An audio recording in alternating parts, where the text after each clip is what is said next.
السلام عليكم ورحمة الله وبركاته. وعليكم السلام ورحمة الله وبركاته. الحمد لله نحمده ونستعينه ونستغفره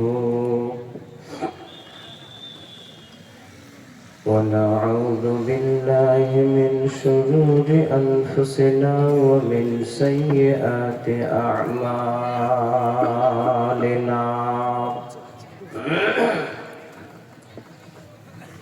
من يهده الله فلا مضل له ومن يضلل فلا هادي له وأشهد أن لا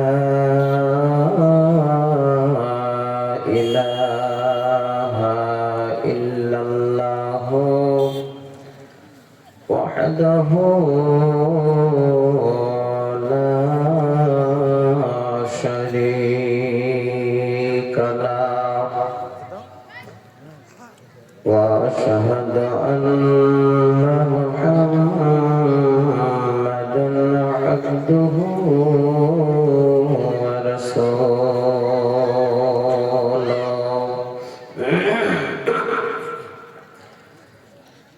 الذي أرسله بالحق بشيرا ونذيرا وداعيا إلى الله بإذنه وسراجا منيرا.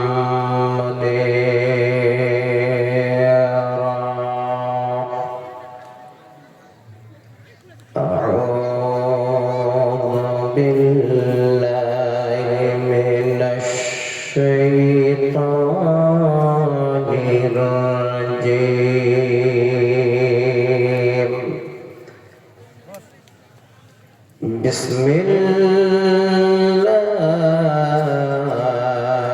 الرحمن الرحيم.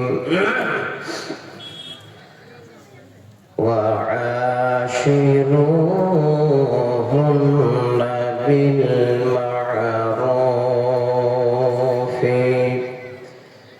فإن كرهتموهن فعسى أن تكرهوا شيئا ويجعل الله فيه خيرا كثيرا.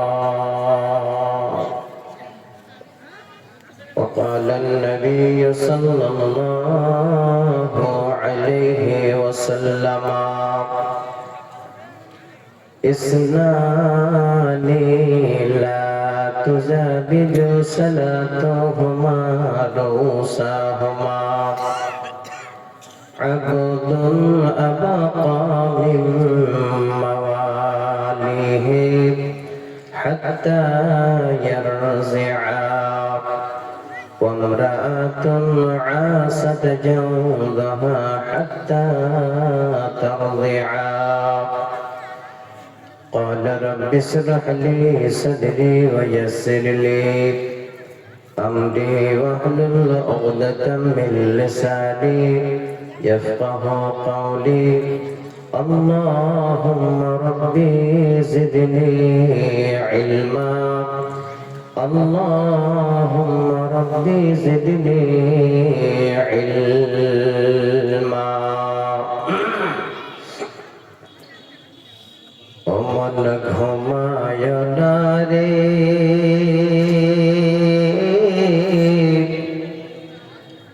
নাম জপ আল্লাহর একদিন ঘুমাইবারে মন কবরের মাঝার অমন ঘুমায়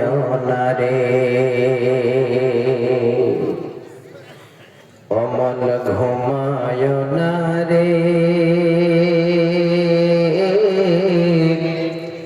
নাম জপ আল্লাহর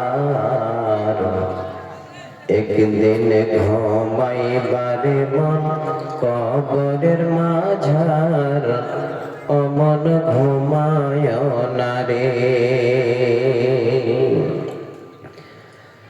ঘুম ঘুম কর রে মন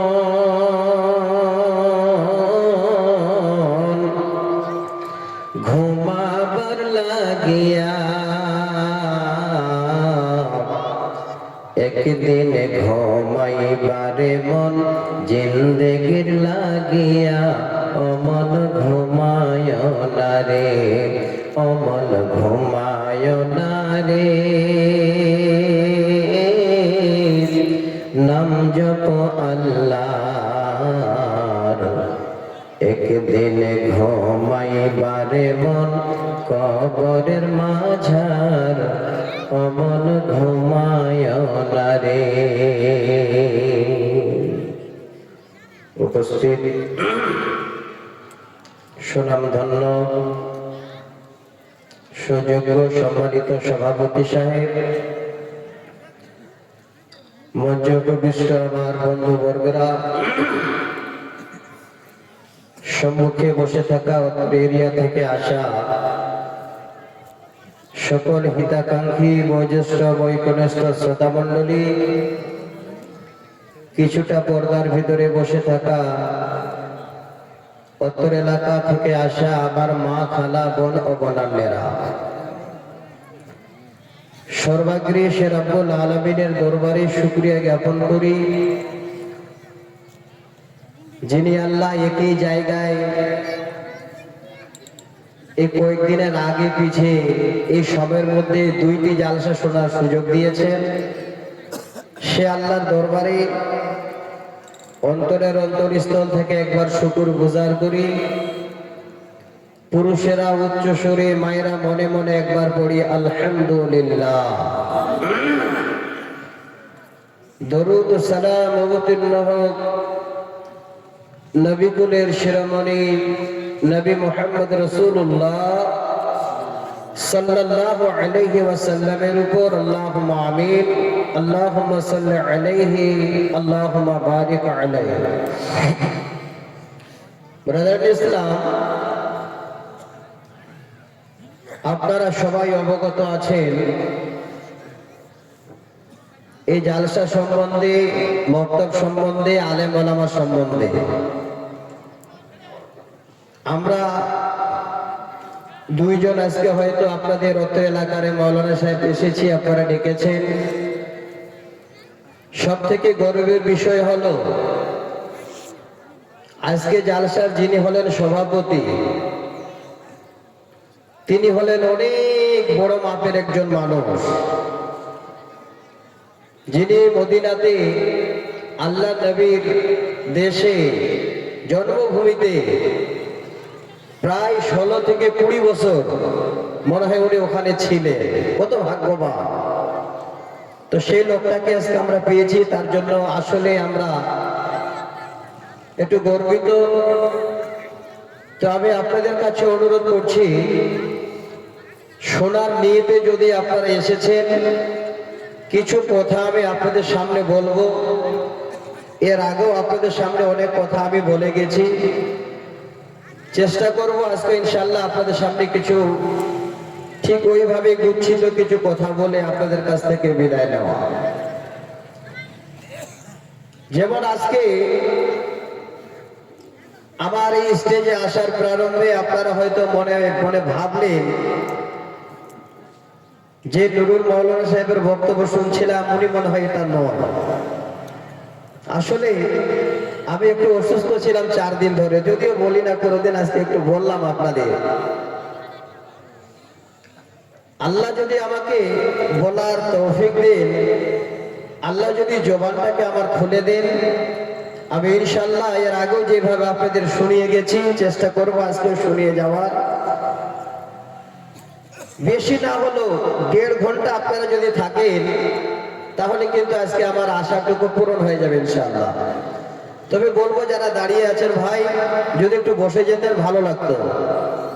বসে যান, এই ঠান্ডার দিনে আপনারা শুধু দাঁড়িয়ে আছেন। কোরআন আর হাদিস শুনতেই তো এসেছেন, অন্য কিছু নয়। অন্য শোনার সময় আছে। কিছুদিন পরে একটা বিশাল বড় বাজার এখানে হয় না, হয়ে গেছে? হয়নি না? ওই বাজারে যখন যাবে তখন কেউ বসতে বলবে না, চারিদিকে দৌড়িয়ে বেড়া, বলবে না কেউ। আর যেখানে বসার জায়গা সেখানে একবারও মাইকে অ্যালাউন্স করবে না যে ভাই আসেন বসুন। আগে টাকা দিয়ে টিকিট কেটে খেলে আগে কি করে বসা যায়? বললো ঠিক না ভুল বললাম? আর ভালো জায়গাতে বসতে বললে মানুষ বসে না। এই জায়গাটাই হলো খারাপই আমাদের। তো যাক, আমি খুব লম্বা করব না। আল্লাহর কোরআন থেকে সূরা নিসা নামে একটি সূরা আছে, সেই সূরার 19 নম্বর আয়াতের শেষ অংশটুকু পরিবেশন করলাম। সহি সানাদে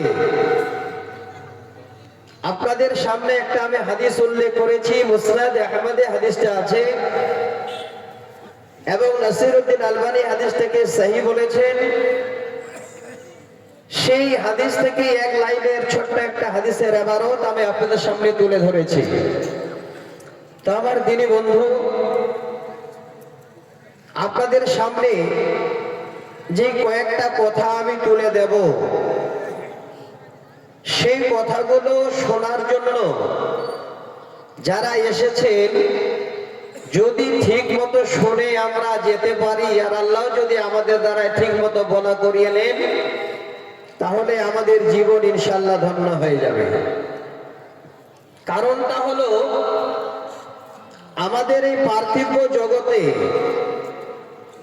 কোরআন এবং সহিহ সুন্নাহর উপর জীবন যাপন করাটার নামই হলো ইবাদত। আমরা যদি চলাফেরা কোরআন এবং সহিহ সুন্নাহর উপরে করি, তাহলে যেই দিকে যাবেন, যেই দিকে চলবেন, সেটাই আপনার আমার জন্য হবে ইবাদত। তো আমার মায়েরা চারিদিকে ঘুরতে ফিরতে সেই জায়গাটাতে জমা হয়েছে। আপনারা চারিদিক থেকে এই জায়গায় এসে জমা হয়েছে। কেমন? কোন মাছ যখন দেখবেন ডিম দেয়, এবার সেই ডিম থেকে যখন বাচ্চা ফুটে, সে বাচ্চাগুলো মা যেখানে যায় সেখানেই কিন্তু গিয়ে জমা হয়। তো আজকে এটা হলো একটা দিনের এই রকমের একটা আলোচনার জায়গা, যেখানে আসলে মানুষ নিজের জীবন ব্যবস্থার কিছু পাবে। তাই আপনারা চারিদিকে মাইকের অ্যালাউন্স শুনে, মাইকের আওয়াজ শুনে ছুটে এসেছে কোরআন এবং সহিহ সুন্নাহর জন্য, নিজের জীবন ব্যবস্থার জন্য। তা আমি অনুরোধ করব, কথাগুলো খুব তাড়াহুড়া করে নয়, আস্তে আস্তে করে বলবো। আমি জানি এই দেশের মানুষ আপনারা কি চান। আল্লাহর কসম করে বলছি, এখানে যদি 10টা কোরআন হাদিস না বলে 10টা ভাওয়াইয়া বলা যায়, তো যেতে যেতে বলবে মৌলভীটা খুব ভালো বক্তব্য রাখলো, তাই কিনা বলে? এই দেশ, এই অঞ্চল সম্বন্ধে আমি জানি তো, কিন্তু না। আজকে আমি অনুরোধ করব, 1 ঘন্টা কোরআন হাদিস শোনার পরে তারপরে যত রকমের যা কিছু শোনার প্রয়োজন আছে আপনাদের শোনাবো। আগে আমাদের এই রকমের কিছু কথা শুনে নেওয়া দরকার, যে কথার মাধ্যম দিয়ে আমরা সঠিক জায়গাটা খুঁজে পাবো। যে আয়াত আমি পড়েছি, এই আয়াতটার তাফসীর এবং এই আয়াতটার ব্যাখ্যা বিশ্লেষণ ঠিক মতো যদি আমরা শুনি বা করতে পারি, জীবনে কোনোদিন কোন স্বামী, কোন হাজবেন্ড নিজের স্ত্রীর যদি একটু ভুল হয়ে যায়, সেই স্ত্রীকে কোনোদিন রাগ করে বাড়ি থেকে বের করে দিবে না। আমি এই রকমের একটি আয়াত শুধু পড়েছি, সে আয়াতের অংশটুকু একটু ধৈর্য ধরবেন। আয়াতটি পড়েছিলাম, ওয়া আশিরুহুন্না বিল মারুফ ফাইন কারিতুমুহুন্না ফাআসা আন তাকরাহু শাইআন ওয়া ইয়াজআলাল্লাহু ফীহি খায়রান কাসীরা। আমি এই শেষের শব্দ দুটো আছে খায়রান কাসীরা, এই দুটোকে বুঝাবার জন্য পুরো বক্তব্যটাকে আপনাদের সামনে ওই জায়গাটাতে ইনশাআল্লাহ আমি তুলে দেব।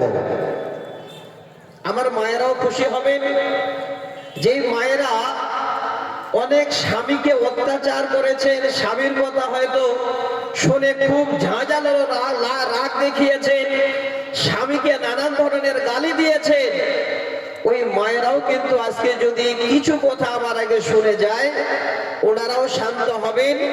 আর আপনারাও চট করে রাত করে এই রকমের বিবিদের জামা কাপড় পরা থাক আর না থাক বাবার বাড়ি পাঠিয়ে দেবেন না ইনশাআল্লাহ।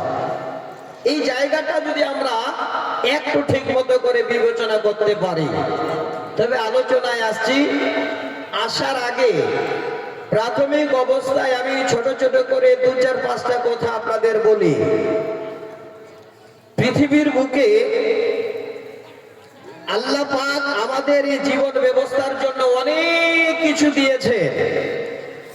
একটা হাদিস শোনাচ্ছি, সেই হাদিস ইবনে মাজাতে হাদিসটা আছে, হযরতে সাওবান রাদিয়াল্লাহু তাআলা আনহু হাদিসের রাবী, হাদিস নাম্বার 2277 অর্থাৎ 2277। মায়েরা আমার কথা বলবেন না, আমি আপনাদের অনুরোধ করছি দয়া করে কথাগুলো একটু শুনবেন। এই হাদিসটাকে আপনাদের এই জন্য প্রথমে শোনাচ্ছি, আল্লাহ রাসূলের সাহাবী তিনারা জিজ্ঞাসা করলেন, ইয়া রাসূলুল্লাহ লাউ আলিমনা আইয়ুল মাল খায়রুন, আমরা আপনার কাছে জানতে চাচ্ছি সব থেকে দামি সম্পদ এই পৃথিবীর বুকে কি? আমরা যদি জানতে পারতাম সেই সম্পদগুলোকে আমরা আমাদের কাছে সুন্দর করে গুচ্ছিত ভাবে রাখতাম। আল্লাহ রাসূল ওই সময় কোনো টাকা, কোনো পয়সা, কোনো উট, কোনো এই রকমের আরো হীরা মানিক মুক্তর কথা বললেন না।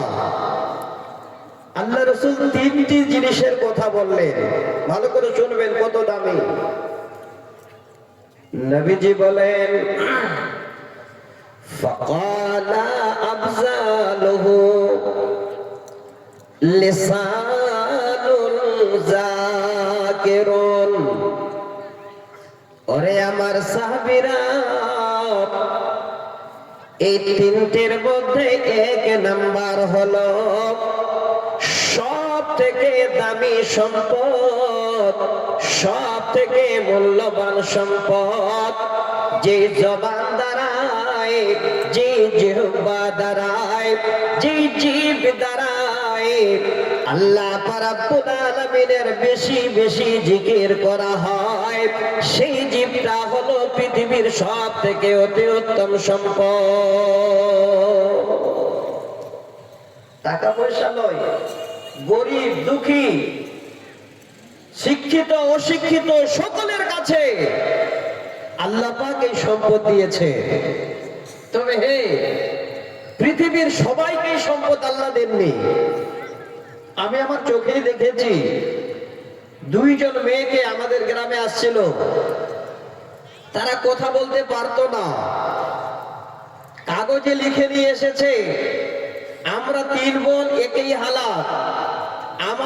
আমাদের 3 বোনকে দেখে আমার মা বাবারা নিজেরাই তারা আত্মহত্যা করেছে। এই 3 বোন আমরা বেঁচে আছি, আমাদের 3 বোনের কোন রকমের জিহ্বা নেই, আমরা দুধ ছাড়া কিছুই পান করতে পারি না। আমার গ্রামে আসছিল অনেকদিন আগে, ভালো করে স্মরণ আছে আমার। সেই সময় এবার কাগজটা পড়ার পরে কার বাড়িতে দুধ আছে, মায়েরা বোনেরা সবাই দৌড়াদৌড়ি শুরু করে দিল, দুধ খেতে দিচ্ছে। তো আমরা যেমন সুন্দর করে বসে বসে খাই, তাড়াহুড়া করে খাই, তারা খেতে পাচ্ছে না। কত বড় নিয়ামত! আমরা কিন্তু এই নিয়ামত গুলোর শুকরিয়া আদায়ও করি না। এইভাবে যদি মুখে লাগাচ্ছে তো এক ঢোক খেতে কত যে কষ্ট হচ্ছে, মানুষ দেখছে, মায়েরা যেন চোখের পানি বের করছে। কত কষ্ট। এই জীব আল্লাহ আমাদের সবাইকে দিয়েছেন, খুব দামি সম্পদ। কিসের জন্য? আল্লাহ পাক রব্বুল আলামিনের শুধু স্মরণের জন্য, আল্লাহকে স্মরণ করে এই জীবের মাধ্যম দিয়ে আল্লাহ পাক রব্বুল আলামিনকে ডাকা।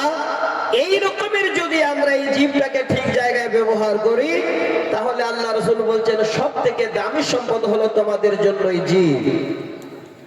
আমার মায়েরা, যত বেশি পারেন জীব চালাবেন, আপনাদের তত রাস্তাটা জাহান্নামের দিকে খুব তাড়াতাড়ি এগিয়ে যাবে। একটু ধৈর্য ধরে।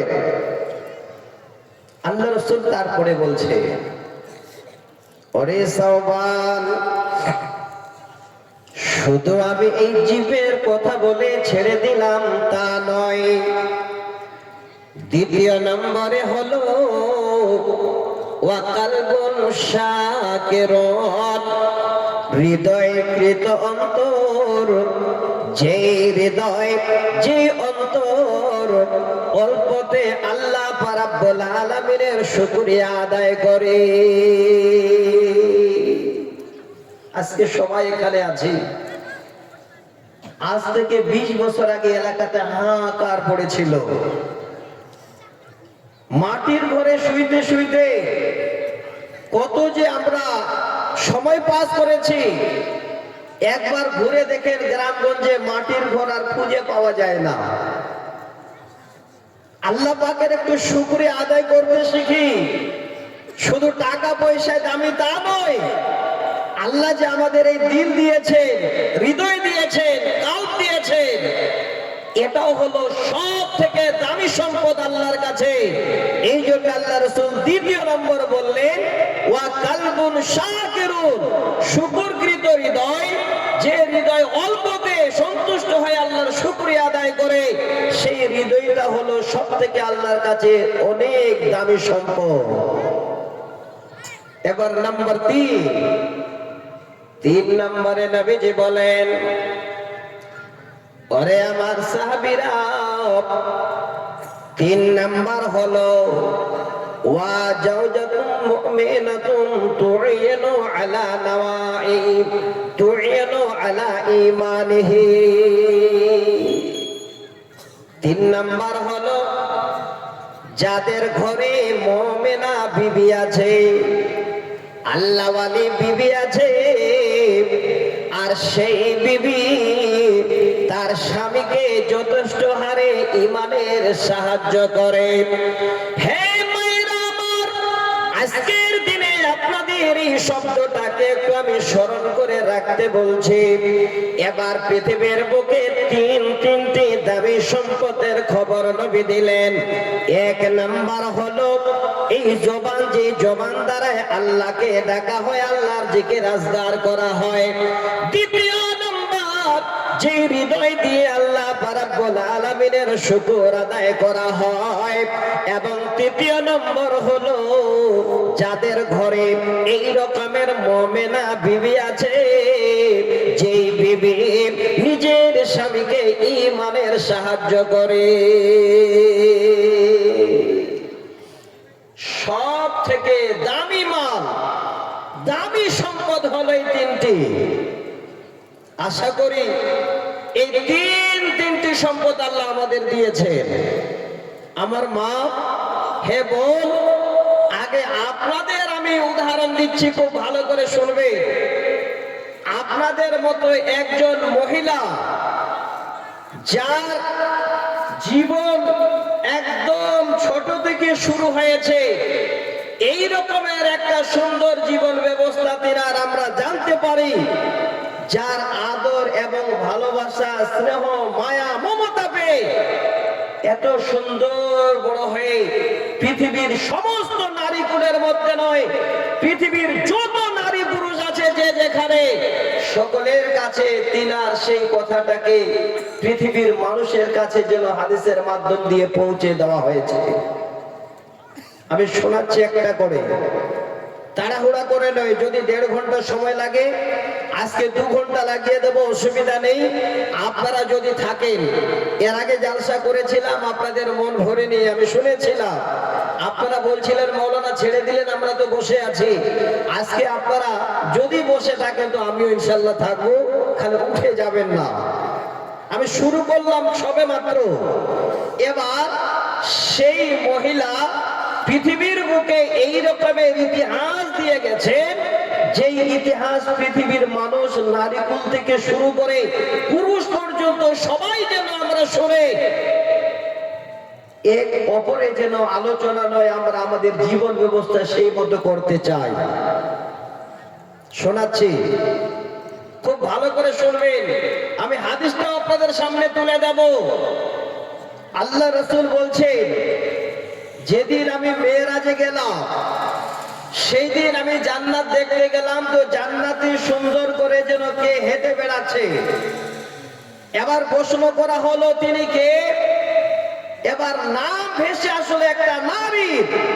সেই নারী যার নাম হলো খুমাইসা, যার নাম হলো রুমাইসা, যার নাম হলো উম্মে আনাস।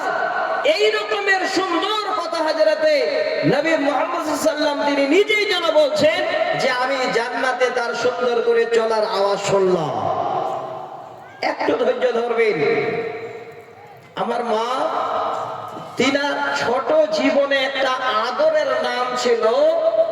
আমরা যেমন ছোট মেয়েদের, নিজের মেয়েদের আমরা আদর করে নাম করে ডাকি, ছোট থেকে সবাই পরিবারের মানুষ ওই ছোট্ট বাচ্চা মেয়েটির নাম বলে ডাকতো সাহালা।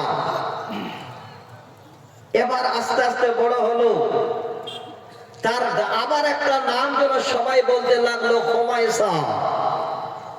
আবার যেন একটা নাম আরো আদরে বের করলো, রুমাইসা বা রুমাইসা। এবার তৃতীয় নামটাও মানুষ জানেন আপনারা, উম্মে সুলাইম। আমি খুব লম্বা করছি না, এই কয়েকটা নাম আমি আপনাদের বললাম, যেহেতু হাদিসটা আমি আপনাদের সামনে শোনাবো। এবার আস্তে আস্তে উনি বড় হলেন, আব্বাজান বিয়ে দিলেন। এবার যেই ঘরে গেলেন, যেই স্বামীর ঘরে, সেই স্বামীর নাম হলো মালিক বিন আনাস বিন নাজার। এবার সেখানে গিয়ে জীবন যাপন শুরু করলেন। একটা বাচ্চা আসলো, যে বাচ্চাটা হলেন আল্লাহ রাসূলের 10 বছরের খাদেম হযরতে আনাস। আমার মা, হাদিসটা শোনার জন্য আমি আপনাদের ভালো করে বুঝিয়ে দিচ্ছি, যেন আপনারা কোনোদিন এলোমেলো না হন এই কথাটাই হাদিসটা শোনার পরে। এবার আনাস জন্ম নিলেন, সেই অবস্থায় এবার বাচ্চা মানুষ করছেন হযরতে আনাসের মা খুমাইসা, রুমাইসা, সাহালা, উম্মে সুলাইম, যা বলেন চারটা নাম বলেন, একটাই মানুষ। এবার কি হলো, সেই যুগে তিনার স্বামী ছিলেন খুব বড় ব্যবসায়ী। আমার মা, আমি কোরআনের আয়াতটা কেন পড়েছি, এই আয়াতটার শেষ অংশটাও আপনাদের তুলে দেব।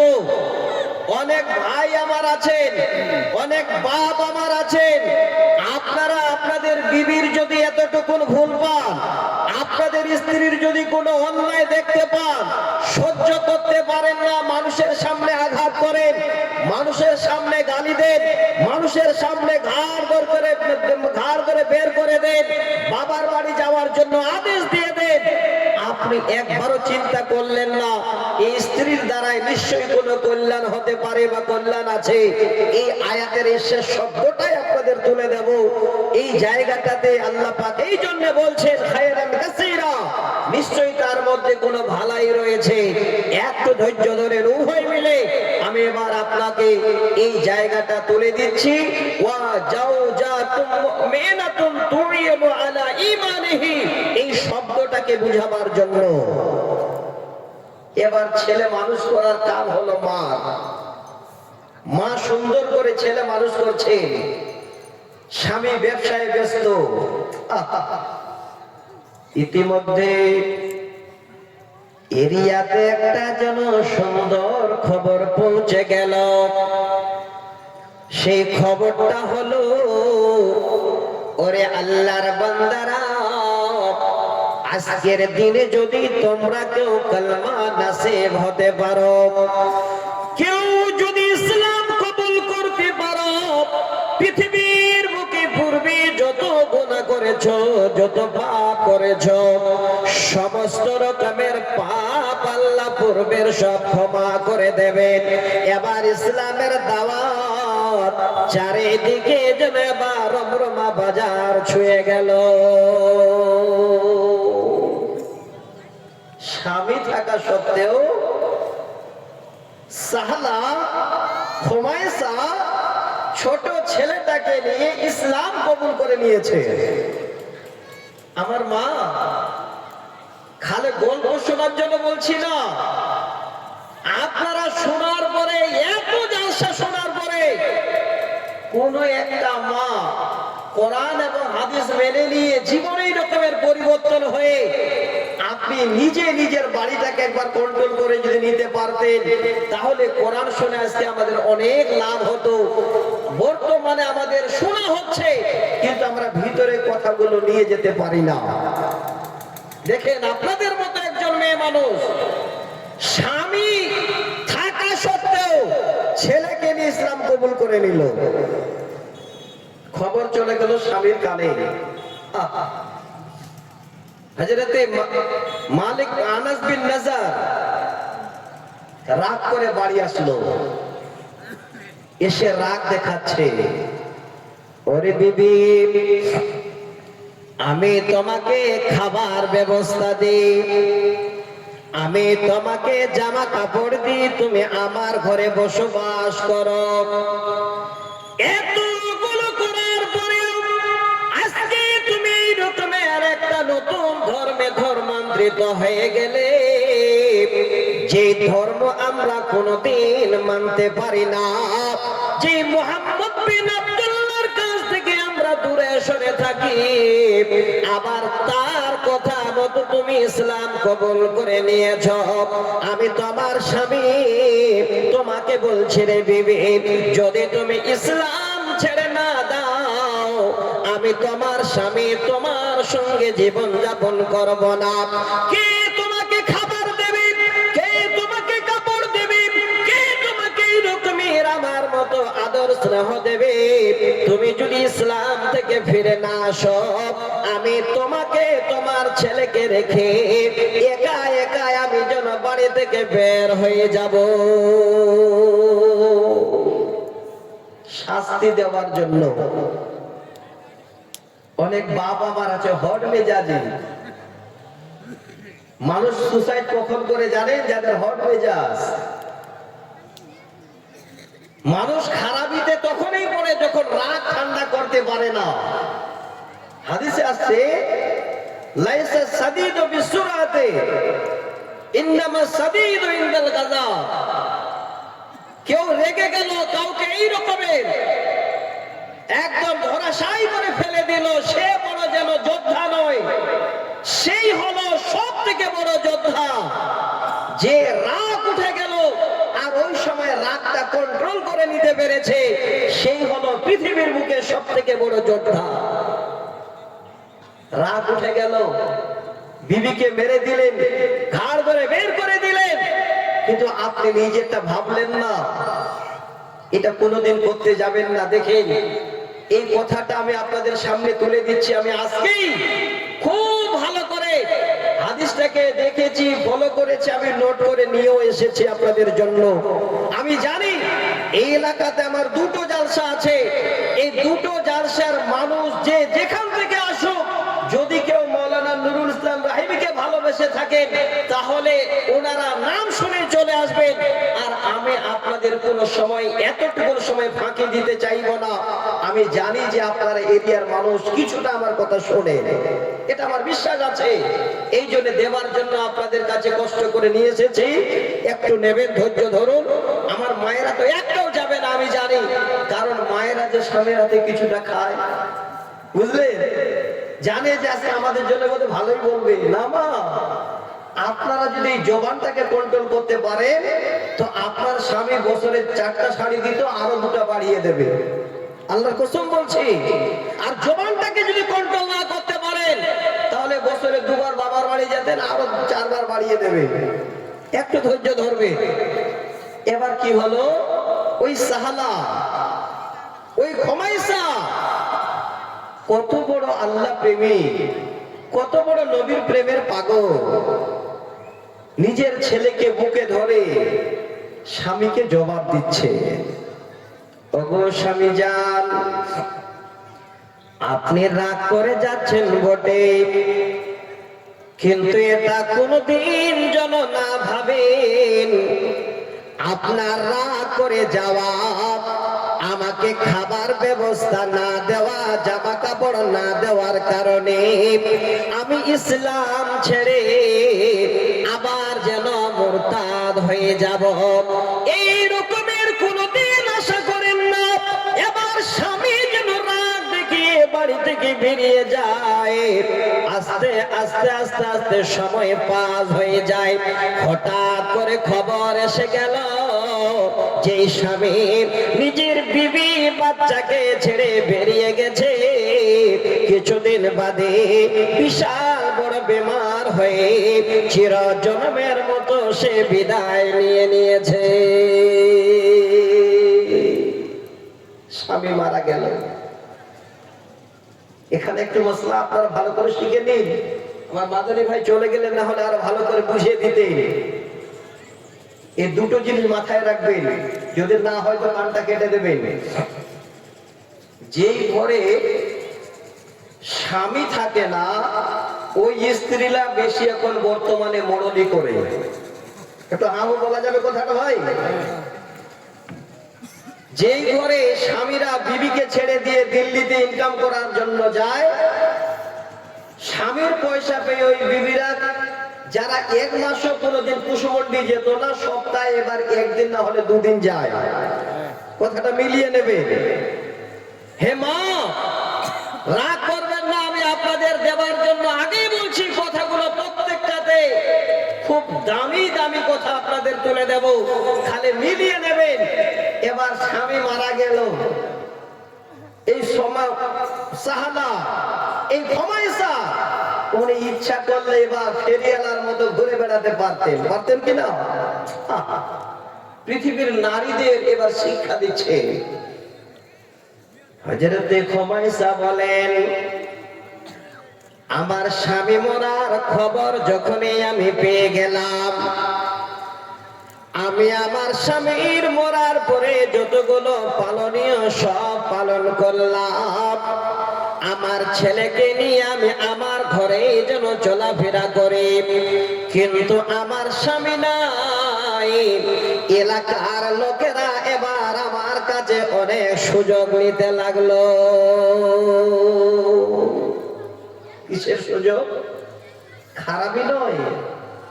তুই ইসলাম কবুল করেছিস, ইসলাম তুই আজকে ছাড়বি না, আর আমাদের সঙ্গে বসবাস করবি, এই রকমের জায়গায় তুই একজন মুহাম্মদ বিন আব্দুল্লাহ প্রেমিক হয়ে থাকবি। এবার ইদিক উদিক করে কথা কিন্তু ভাসতে লাগলো।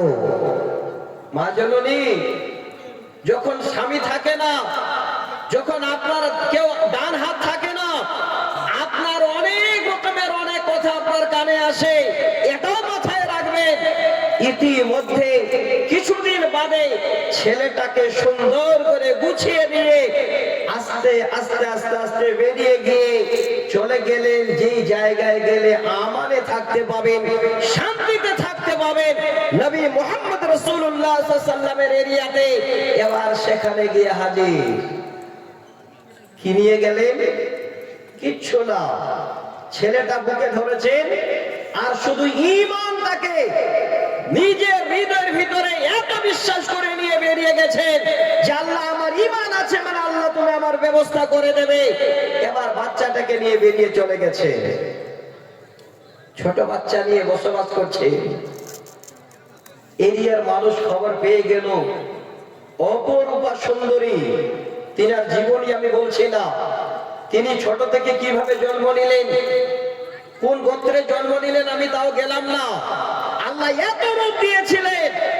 এবার এরিয়ার মানুষ এই রকমের সবাই আত্মহারা হয়ে পড়েছে। যে ছেলেটা থাক, তারপরেও যে করে হোক জীবন সঙ্গিনী তারে বানাতে হবে। হে মা, এই শব্দটা আপনাদের তুলে দিচ্ছি, ওয়া জাওজাতুম মুমিনাতুন তুইনু আলা ঈমানিহি। এই জায়গাটা আপনারা একটু মাথায় রাখবেন। বাচ্চা নিয়ে পৌঁছে গেছেন মদিনার বুকে, এই সময় আবার বাচ্চা নিয়ে আছেন। পরিশেষে একের পর এক প্রস্তাব আসে, হে আল্লাহর বান্দি, তুমি যদি রাজি হও তাহলে জীবন সঙ্গিনী করব। রাজি হচ্ছে না। সেই সময়কার নামি দামি একটা লোক, সহিহ বুখারীতে লম্বা হাদিস আছে, যেই লোকটা এত বড় দিনদার, এত বড় তার দিল বড়, যে কোরআন শোনার পরে নিজের বাগান পর্যন্ত আল্লাহর রাস্তায় দিয়ে দিয়েছিলেন, সেই লোকটার নাম হলো আবু তালহা।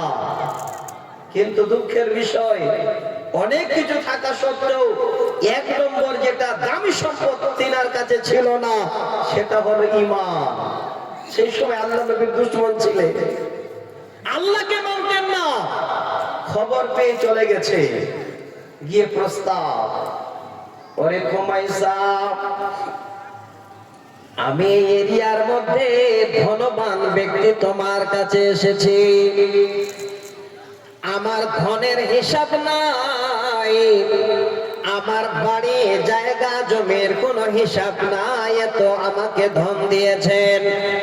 হে আল্লাহর বান্দী, খবর পেয়েছি তুমি নাকি স্বামী হারা, তোমার স্বামী নাই রে পৃথিবীর বুকে বেঁচে, তাই আমি তোমার কাছে এসেছি। তুমি যদি আমার কথা নিতে চাও, আমি আজকে আবু তালহা তোমাকে আমার জীবন সঙ্গিনী রূপে গ্রহণ করব। একবার বলো, আমি তোমার কাছে সেই প্রস্তাব নিয়ে হাজির। সুযোগটা এসেছিল, কিন্তু হাতছাড়া করে দিলেন। কিভাবে? এবার দেখে বলছেন, তোমার নাম আবু তালহা? বলে জি। ওনার ইতিহাস যদি দেখতে চান, গুগল সার্চ দেন, এখনই দেখতে পাবেন।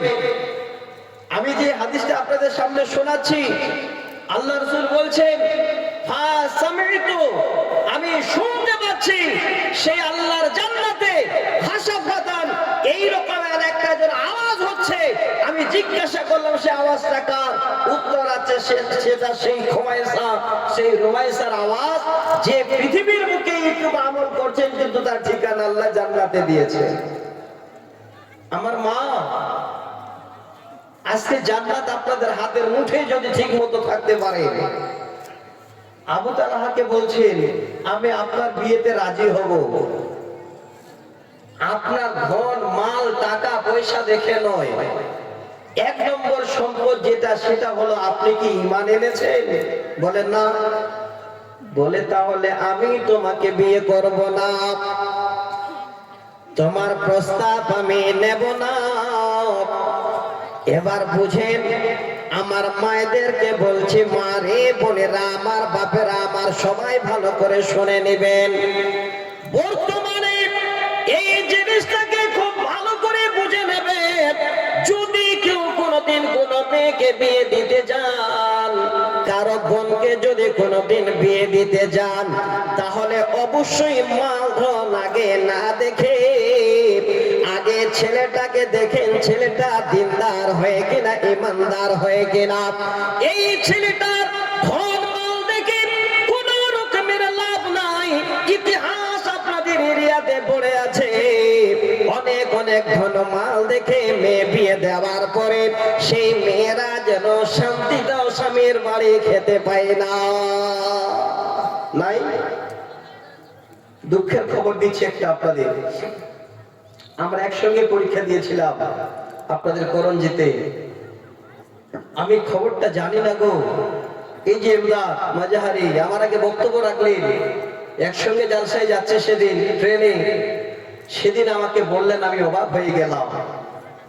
আমার একটা বন্ধু মৌলানা নাজির হোসেন সাহেব, এই যে আখের ভাই আছেন, আমরা একসঙ্গে পরীক্ষা দিয়েছি, এই যে রেজাউল ভাই সহ, এখানে আমরা আলেম ফাজেল দিয়েছি। তারপরে কামেল এমএম করেছি পাটনা থেকে, বিএড করেছি আপনার আমাদের পাশে কলেজ থেকে। আমি শোনাচ্ছি আপনাদের, খালি একটু শুনবেন। কোরআন হাদিস তো অনেক শুনেছেন, জ্ঞানটা দেন খালি একটু আপনারা। এই যে আহলে হাদিসের আমাদের প্রোগ্রাম গুলো হচ্ছে, এই যে ভাইজানেরা আপনাদের জন্য ছুটে বেড়াচ্ছে কেন? এই জিনিসগুলো জানবার জন্য যে আপনারা সঠিক জায়গায় ফিরে আসেন, সঠিক জায়গায় ফিরে আসেন। ধনওয়ালা মালওয়ালা দেখে মেয়েকে বিয়ে দিয়েন না, দেখবেন ছেলেটার ঈমান আছে কিনা।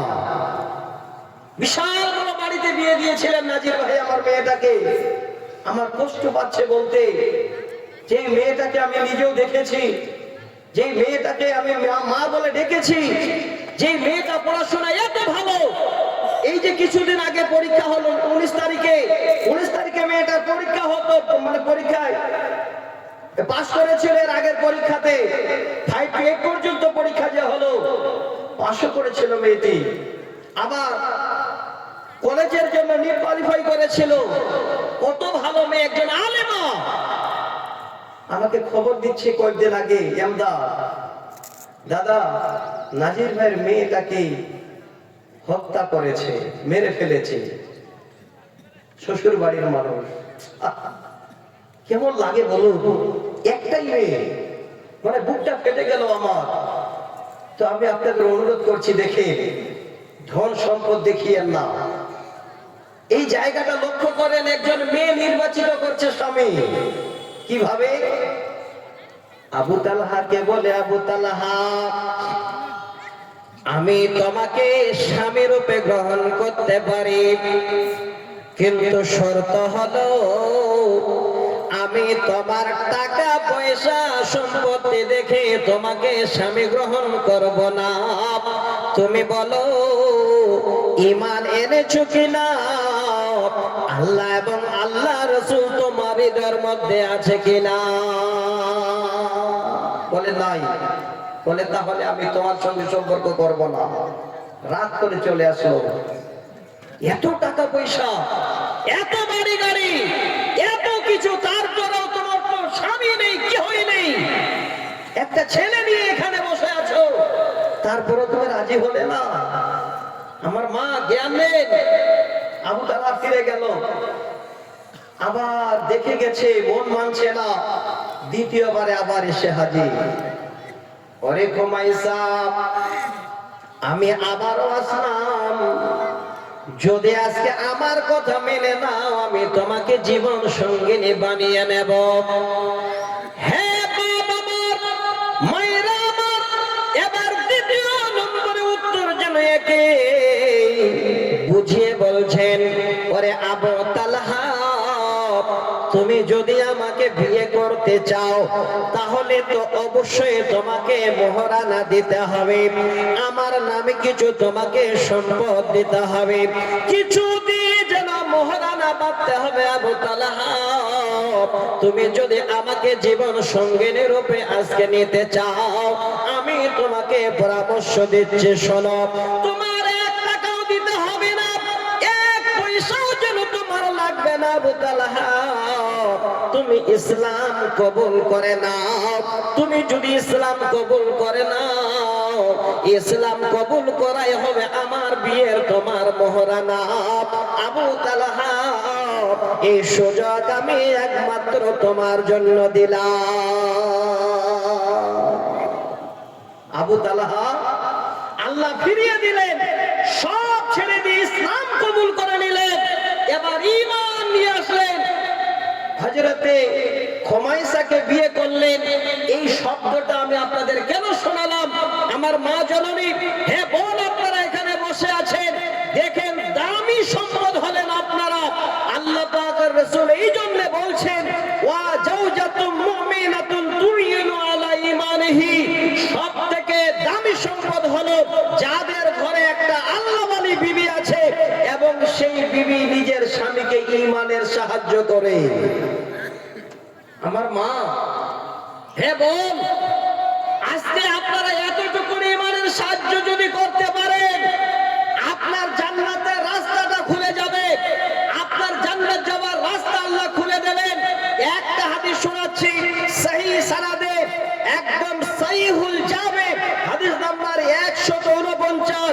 এই হাদিসটা আমি আপনাদের সামনে তুলে দিচ্ছি। আমার মা, হে বোন, আজকে আপনারা খালে নিয়ে যাবেন ছোট ছোট আমলের কিছু কথা, আপনাদের রাস্তা সহজ হয়ে যাবে। স্বামী আপনাকে কোনোদিন অত্যাচার তো দূরের কথা, আপনার এতটুকুন কথাই যেন রাগ করবে না, যদি আপনারা এই রকমের পৃথিবীর বুকে নিয়ম কানুন মেনে চলেন। আল্লাহ রাসূলের কাছে একজন মহিলা আসছেন। তিনি কে? নামটা বলে দিন। হযরতে হুসাইন বিন মেহসান নামে একজন সাহাবী, তিনার ফুপু আম্মা। সেই সময় আল্লাহ রাসূল জিজ্ঞাসা করছেন, আযাতি জাওজি, তুমি যে আমার কাছে এসেছো, তোমার স্বামী কি আছে বাড়িতে? বর্তমানে মা, এই কথাটা দিয়ে হাদিসটা শোনার নয়। কি নেবেন, কাজে কি লাগবে, স্বামীরাও কত খুশি হবে। বর্তমানে যদি কোন রকমের কোন দোকানদার, বর্তমানে কোন রকমের কোন ফেরিওয়ালা, বর্তমানে কোন রকমের কোন এই রকমের অনুষ্ঠান যদি হয়, স্বামীগুলোকে বোকা বানিয়ে দিয়ে স্বামী থাকা সত্ত্বেও আমার মায়েরা আগে গিয়ে তারা মরলি করছে সেই ফেরিওয়ালার কাছে। লিখে নিন।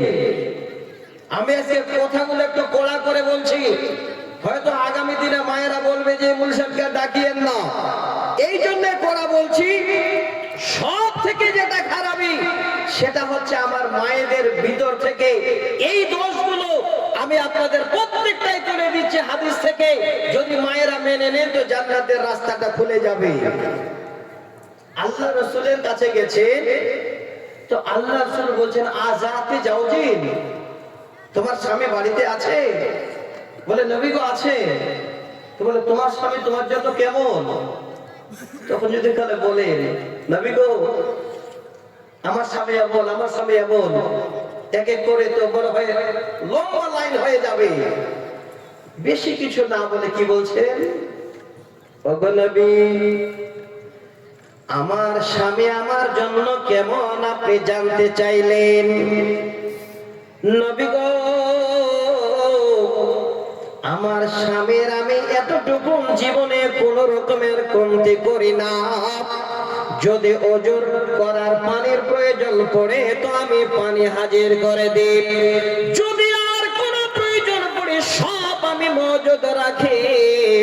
কিন্তু নবীজি, আমি যতটুকু করি আমার মতো আমার স্বামী আমার করতে পারে না। দেখেন, একটা হ্যাঁ একটা না। আমি করতে পারি সম্পূর্ণ কিছু, কিন্তু আমার করতে পারে না। এই দুটো কথার মধ্যে এবার আল্লাহ রাসূল জবাব দিচ্ছেন, মায়েরে আমার, আপনি যদি কোনো এই রকমের বোনকে, কোনো মাকে, কোনো খালাকে কোনো গোল মিটিং করে এবার বলেন, আমার আব্দুল্লাহর বাপ এমন, আমার আব্দুল্লাহর বাপ এমন, আমি সব কিছু করে দিই কিন্তু আমার এই কাজগুলো করে দেই না। মারে আমার, যদি কারো সামনে এই কথাটা আপনি বলেছেন বা কোনো উচ্চারণ করেছেন, আল্লাহ রাস পর্যন্ত কেঁপে যাবে, আল্লাহ নারাজ হয়ে যাবেন, ফেরেশতা আল্লাহ নারাজ হয়ে যাবেন। শুনে নিন, হাদিস সহিহ হাদিস শোনাচ্ছে। আল্লাহ রাসূলের সামনে যখন বললেন, নবী গো, আমি যা করি আমার স্বামী আমার তা যেন করতে পারে না। আল্লাহর নবী সঙ্গে বলছেন, ফানজুরি আইনা আনতা মিনহু ফাইন্নামা হুয়া জান্নাতুকা ওয়া নার। ওরে আল্লাহর বান্দি রে, এই কথা তুমি কেন বলো? তুমি একবার চিন্তা করে দেখো, তোমার স্বামী হলো তোমার জন্য জান্নাত এবং জাহান্নাম। তুমি তোমার স্বামীর এতটুকু কোন রকমের কথা কাউরে বলো না। আমার মা, আপনার স্বামী সারাদিন যদি মরিচের গাছে পানি দেয়, আর বাড়িতে যদি এই রকমের নোংরা কাপড় নিয়ে বাড়িতে যায়, আপনার সামনে যদি গিয়ে দাঁড়ায়, আপনি জানবেন যে আমার সামনে একজন হীরা, একজন মানিক মুক্ত দাঁড়িয়ে আছে। একবারের জন্য আপনার কোন রকমের এতটুকু এই রকমের মুখে বেকা হয়ে কথা না বের হয়, কারণ আপনার জন্য জান্নাতের রাস্তা হলো আপনার স্বামী, যদি ঠিক মতো করে আপনার স্বামীকে এতটুকু আপনি দিতে পারেন। উম্মে সালামকে দেখেন, কিছুই দিতে পারেনি, স্বামীকে শুধু খালি ঈমানের দাওয়াতটা দিল। এই ঈমান প্রেমে পাগল। আজকে আমি আপনাদের কাছে 2-4-5টা কবিতা শোনাবো, আমি নিয়ত করেছি। কিছুদিন আগে আপনারা জালসা শুনেছেন, আমার কানে খবর আছে যে আপনাদের সব মাতাল করে দিয়েছে একদম গজল শুনিয়ে, নাকি ভাই? হ্যাঁ, শুনেছেন তো? আরে আমারে বন্ধু হায়দার আলী, চিন্তা করছেন কেন? কত গজল শুনবেন, একটু না দাঁড়ান আপনারা। গজলে তো শুনবেন, একটু গলাটা বসা আছে, একটু ব্যাটারিটা চার্জ হোক আগে, না কি বলবো? ভালো লাগছে আপনাদেরকে নিয়ে যে আপনারা কোরআন হাদিস শুনছেন। আমি 4 দিন ধরে পড়েছিলাম, তাহলে নিয়েছিল যে আপনাদের এখানে এসে আগে প্রথমে শুরু করব, যা হবে তারপরে দেখা যাবে, নাকি? খ্রিস্টান হইলে কফিলে, মুসলিম হইলে কাফনে, হিন্দু হইলে চিতাই পুড়ে ছাই। ও মানব, 2 দিনের দুনিয়াতে গর্ব করার নাই রে কিছুই নাই। ও মানব, 2 দিনের দুনিয়াতে গর্ব করার নাই রে কিছুই নাই। যতই সাজাও গাড়ি বাড়ি এয়ার কন্ডিশন, 3.5 হাত মাটির বিছানা হইব রে আপন, তোর হইব রে আপন। সকাল যদি হইতে পারে,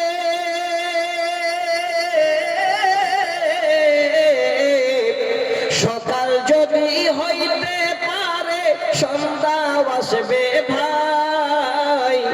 ও মানব, 2 দিনের দুনিয়াতে গর্ব করার নাই রে কিছুই না। একটু ধরে ধৈর্য ধরেন খালি, আগে একটু আলোচনা করি। ভালো লাগছে যে আপনারা ছুটে এসেছেন এত ঠান্ডায়।